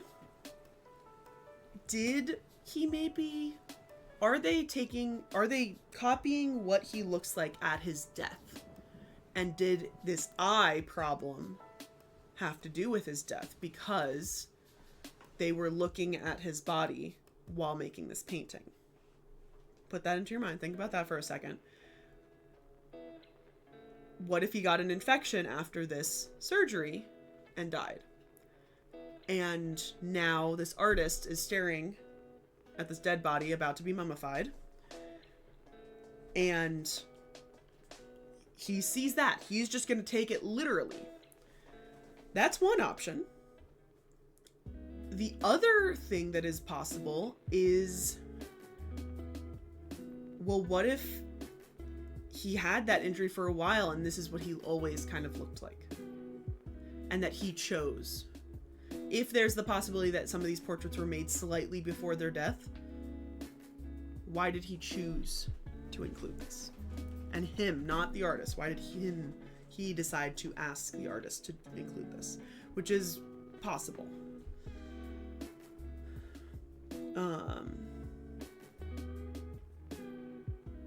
Yeah. It's very, very interesting. And I feel like I've read... I feel like there was a specific article about this that I read somewhere.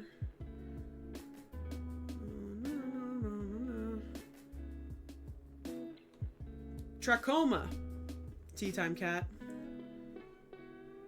So this apparently is referenced in an article of Fish Bile and Cautery, Trachoma Treatment in Art, from the Journal of the Royal Society of Medicine.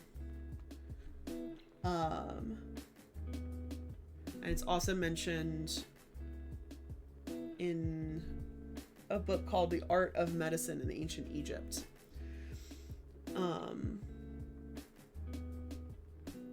But yeah, so somebody's thinking it is like, trachoma is not glaucoma, but it's obviously closely related. And when we were actually talking about medicine, I remember there was a lot of ailments of the eye that were talked about. And I actually was doing some research in my dictionary, and there even was a word for yellowness of the eye, for jaundice, which I thought was really interesting. This lady also cracks me up. I really like this lady. Also purchased from the same group. She looks like she could tear down any man who looked her way. She kind of reminds me of, like, what's her name? In The Legend of Korra, she reminds me of Toph's daughter, which I'm blanking on her name right now. The metal bender. But she's got a mean look. She's got a mean look to her eye, those eyebrows. But this is also a more rare depiction of somebody that is older, that we haven't really seen in a lot of these mummy portraits. We saw one older man before, but we have not seen as many older women. Again, could be indications of their a low life expectancy.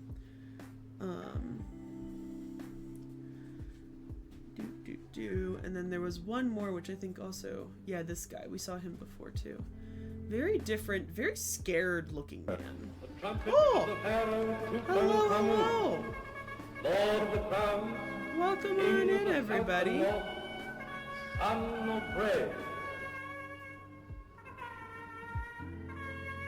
Welcome in, Dawn Factorial. FL Dina, thank you so much for the follow. Welcome on in. Playing math. Oh god.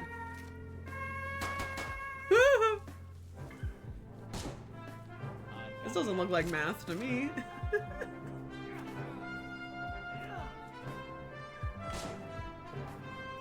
I did not know there was an actual category for math, and that makes me so happy, but also makes me really pissed off there's no history one.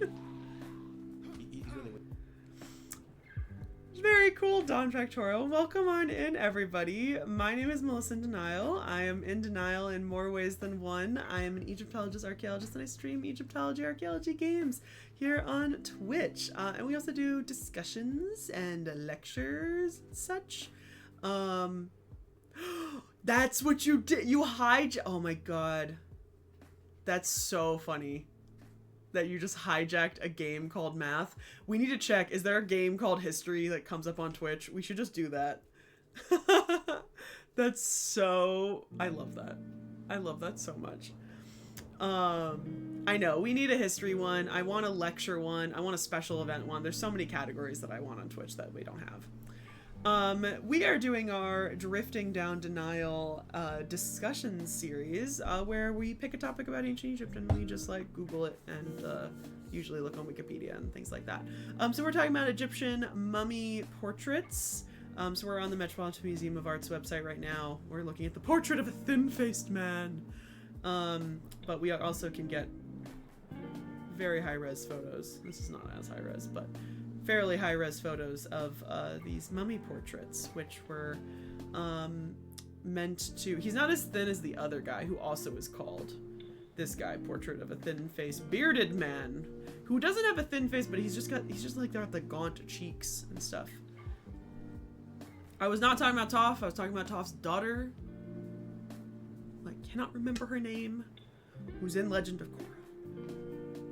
She's got the same little gray haircut. Oh, I was in love with Tenzin. I just can't remember. That is true. That is true. I should get Danny and Duza and Science to petition. Lynn! Lynn! That's it. I think she looks like Lynn. No, I think she looks like Lynn. This lady. Look how mean she looks. She looks like Lynn. I think it's funny. No, Lynn. The metal bender. She's got the little gray haircut and the scary face. I just love her. But yeah, so we're talking about mummy portraits. We're winding down. I'm getting real tired. These are some other, like, different mummy portraits that are like these plaster or sometimes cartonnage, but they're more masks rather than the portraits. And then here's one of those shrouds we were talking about. This is a beautiful shroud. I think there are more. Yeah, we'll look at that one too. Oh, I also gotta look at this one. Oh yeah, there's so many things we gotta look at. But these are these shrouds. Again, like, are these just a cheaper alternative than, like, getting the actual mummy portrait and then the really elaborate wrapping of the mummy? Yeah, she was the police commissioner, but she was the metal bender. Because essentially this whole thing would just be laid over the mummy, and you can see it looks like the mummy, and this would be tucked up underneath. But what you can see here is the very distinctive smushing of the Greek and Hellenistic traits and the Egyptian traits. So everything is in Egyptian. This is Egyptian hieroglyphs. This is Egyptian. You have Egyptian snakes and uraei. You have two sun disk falcons. You have what I'm going to assume are the 4 sons of Horus on here. You have, I'm going to probably assume the hieroglyphs are bad, but I'm going to assume Isis and Nephthys on the side. You have 2 jackals with snakes. You have an ibis. You have a Horus. You have the deceased going with probably Horus and going with Anubis. Like, this is like everything about this is Egyptian except for how she herself is like depicted and stuff.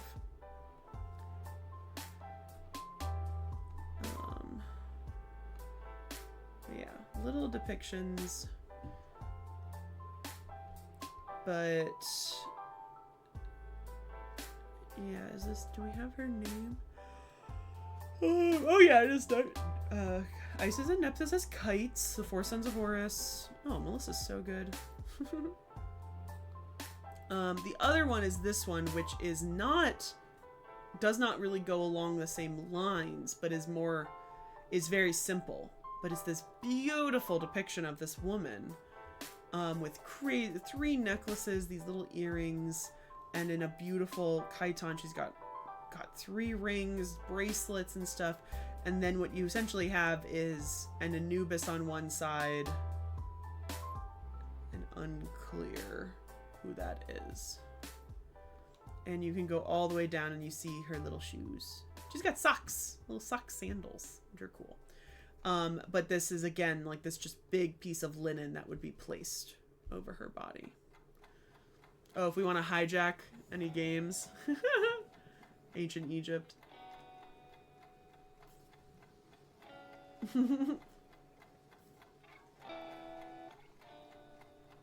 I love that. We should try that.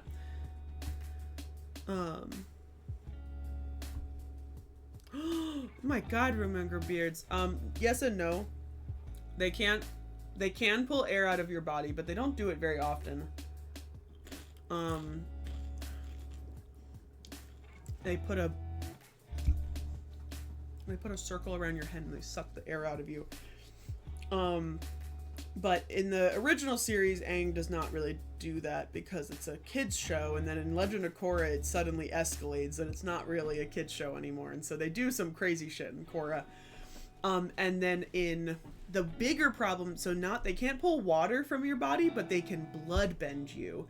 which means they can use the water in your blood to control your body to do whatever it wants. So they can't really take the water out of you, but they can control it. So and then in Korra they escalate that by saying they can use blood bending to change essentially your chi, like your inside, like, and take your bending away from you, like kind of chi block you. And that was a big plot point in the first series because Korra couldn't freaking bend anything. She got attacked by essentially a terrorist. It's God. Korra goes crazy. I miss Korra. I actually really want to rewatch it, but every time I remember it, I'm like, God, it went so much darker. Yeah, Korra didn't do any blood bending, I don't think, but they talk about blood bending because that's what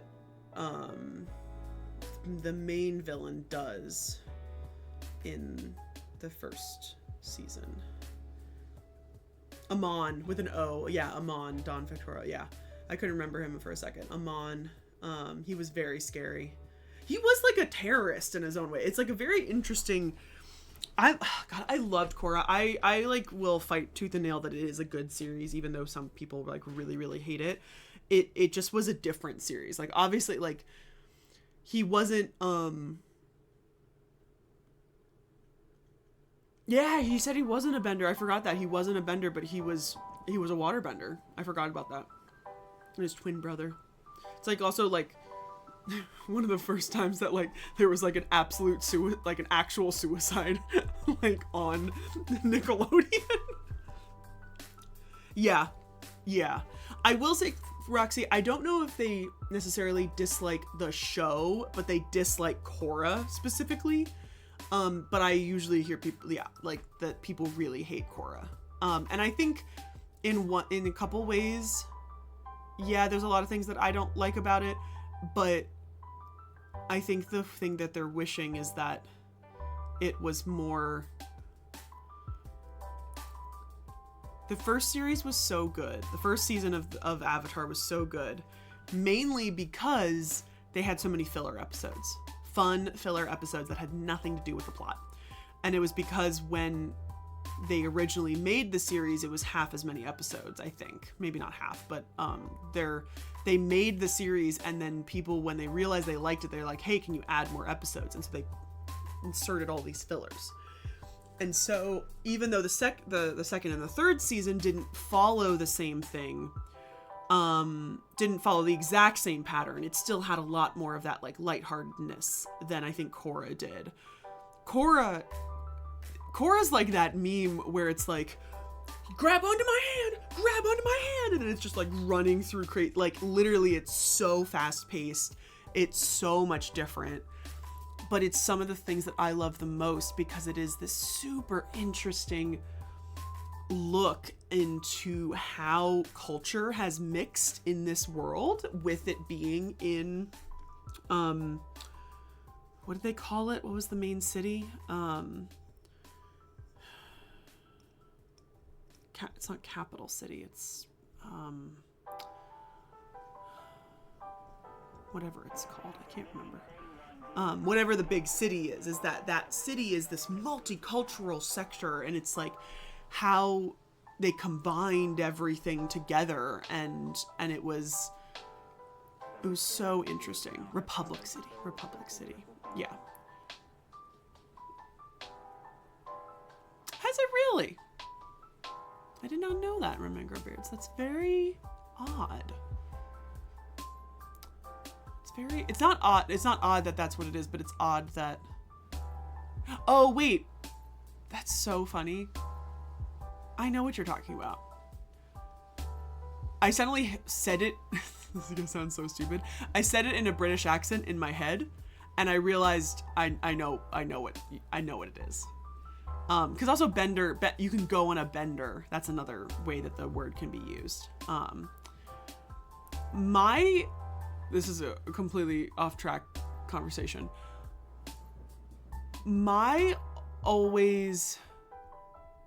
Yeah, that's a good point, Roxy. Yeah, that is actually a very good point. It was so much like every episode. They didn't Avatar was very, you waited for, it was very overarching. In Korra, everything happened every episode. Like, so many things. That is very true. The one thing I don't like about Korra, and I do need a good rewatch to understand it more, I never understood Korra and Asami. Like, never. And I think it was mostly because I was in love with Mako and I loved Mako so much. And then sometimes I would think about Bolin. I'd be like, wait, but Bolin is better for her. And like, I just never, but I also do think it is because of my, in general, very heteronormative mind, especially when I was watching this series, because I was, when did the series come out? I think I was watching most of it live, and I think I was in high school, if not college. And so I never saw, I know that there are little tiny hints of like Korra looking at Asami and da-da-da-da-da, but like, and kind of noticing things about, like, I know there are those moments. Yeah, 2010s, I was, actually, no, that's like 8th grade. No, that is high school. Yeah, that's peak high school for me. Peak high school into, oh yeah, so I graduated high school in 2013. So yeah, high school into college is when this show came out, and I was obsessed. And I was kind of still getting out of that like Catholic school mindset and stuff, and like learning about the LGBTQ community and stuff like that. But when she went with Asami and she held her hand, I didn't think nothing of it. I thought, these are two great girlfriends. I did the whole shitty archaeologist best friends shitty thing where I was like, yeah, they're going to the spirit world together and they're gonna hold hands and it's gonna be great. And then I was like on Tumblr and I was like, wait, what do you mean? And I didn't believe it, because again, like, it took a little bit for it to be fully confirmed, and it wasn't really fully confirmed until a comic came out a little bit later and like they kissed, and I was just like in absolute denial. I was mad. I was kind of mad because I felt like the entire series had pinned her and Mako together, and then it just like, it felt like a switch. It felt like a, hey, let's make her gay. Like, that's what it felt like to me. And I know if I rewatched it, I probably would see other things being like, wait a second. Because I also have this exact same feeling about people who ship Zutara versus Aang and Katara, which is the one true pairing, is the only thing. But I did watch Avatar back and I was like, wait, there are a lot of good moments between Zuko and Katara. And I was like, damn it. Maybe I was wrong. We're getting on a whole sidetrack, but I love the show. The comics are great. Also, I have almost all the comics. Sokka and Suki are the best. They are the best. I'm not a professor. How are you tonight? They are the best, and it pains me so much that there is no confirmation that Sokka and Suki ever get married or have any kids. Because I think there's literally never been a single confirmation that Suki is alive or even a thing by Korra, and it sucks. It sucks so bad because they were like such a great example of a couple. Wait, there is though. Who? No, I guess you're right. Yeah, there's not really. That was still early. I feel like if the show had come out like now, there would have been. But that was a big deal because they were still on Nickelodeon. I'm pretty sure, I feel like I have read in the comics a gay character. And I can't remember. I feel like I know somebody. But one of my favorite parts the comics is there's a whole series. There's a series of 3 comics or graphic novels that talk about the beginnings of Republic City. And we're going to transition this right back into the Fayum mummy portraits, because Republic City, what was Republic City back in the time of Aang, after Zuko becomes Fire Lord, Republic City was a Fire Nation colony in the Earth Nation. And essentially, there's a whole series of comics where Aang is trying to help the movement of these Fire Nation citizens back to the Fire Nation, and trying to essentially like take away this colony, because the Fire Nation did so many awful things to all the other nations. So this colony needs to be disbanded and needs to be given back to the Earth Nation. And essentially it's this very interesting look of like Zuko's first kind of things that he's doing as Fire Lord and Aang as the Avatar, and they almost get in like this huge fight because essentially the Fire Nation people don't want to leave, and they don't want to do, they have settled here for so long. Think of where the connections we're making. And essentially the people protest that they don't want to leave. And what ends up happening is they show a young girl whose one parent is from the Fire Nation and one parent is from the Earth Nation. And it's again, like, you know, in this show, everyone is dressed in color code. Like, they're all color coded based on what nation they're coming from. And she is like a firebender, but she's wearing green.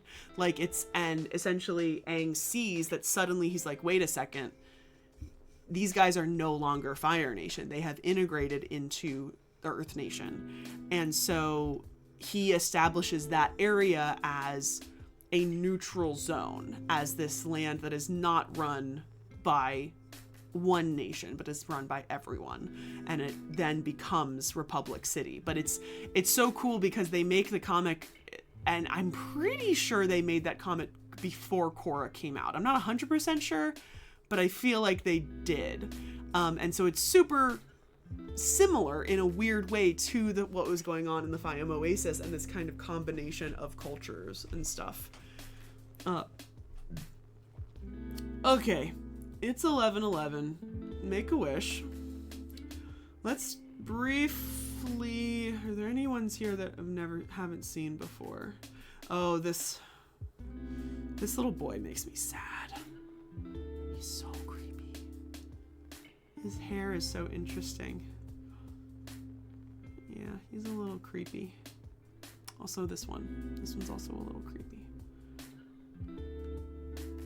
Thank you, Roxy. I have always thought about this as a relation to it, but I think it's very ironic that we suddenly brought up Avatar: The Last Airbender, because I was like, I know how I can transition this. Look at this one with the little bird. He's looking a little sad, but the bird is so cute. Here's a nice guy, a little young girl. There, we got him already. Ooh, very curly hair. Very big cheeks. Oh my goodness. Some of them have the craziest proportions.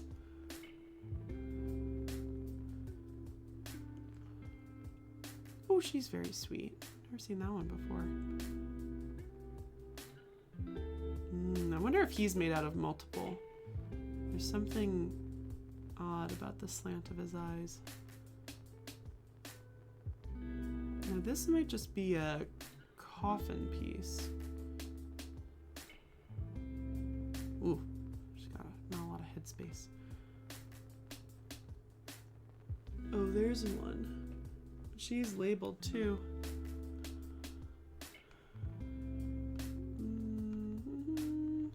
Oh, she's very nice. Oh, and then there's also these. Well, I've seen a couple of these. He's like seated. Oh, she's got gold lips. Look Look how fancy. There's a shroud, more shrouds. This is the other one that's also very famous. This is a double portrait. I forget about this one too. A double portrait. I wonder, I'm surprised there actually wasn't on here. But yeah, it's a double portrait. Some people, I think this might be two images of the same guy or brothers. I can't remember.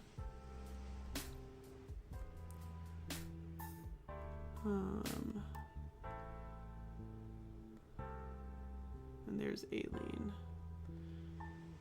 Always Aileen. She always pops up everywhere.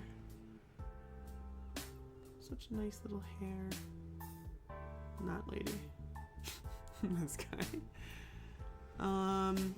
Oh, and she's also one of my favorites. I think she is one of the most beautiful, mostly because of her like pin curl hair. Her hair is just one of my favorites with the finger waves. And this beautiful necklace. I love this one. Ooh, her eyes. What happened to her eyes?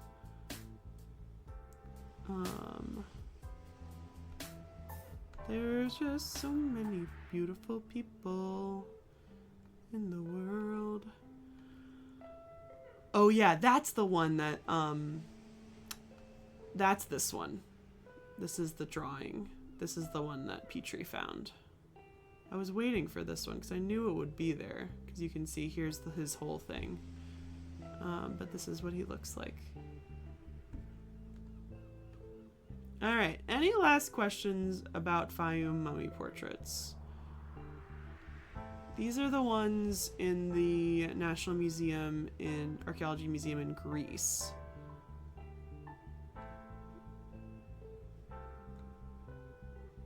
Oh, only half. Actually sucks because that looks like a very nice one and pretty good quality.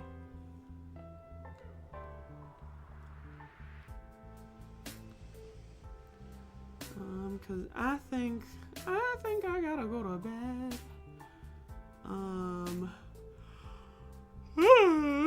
Oh my goodness.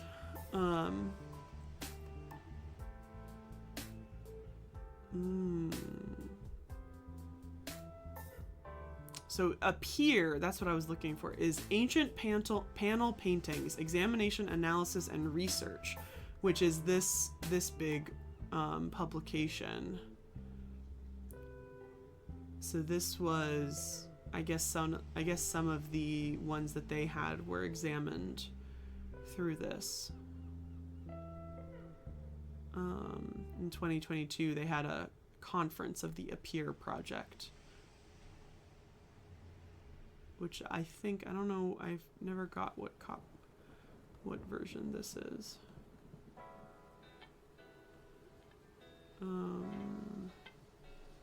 What year is this? I never got that. Is this 2022? I don't know.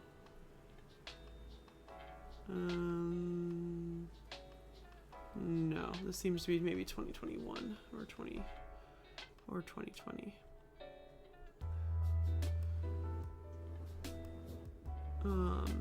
But yeah, this is a very cool book that Mark found. I'll put it in the Discord, but it's just interesting that you can download it as a PDF if you want, but you can also read it entirely online.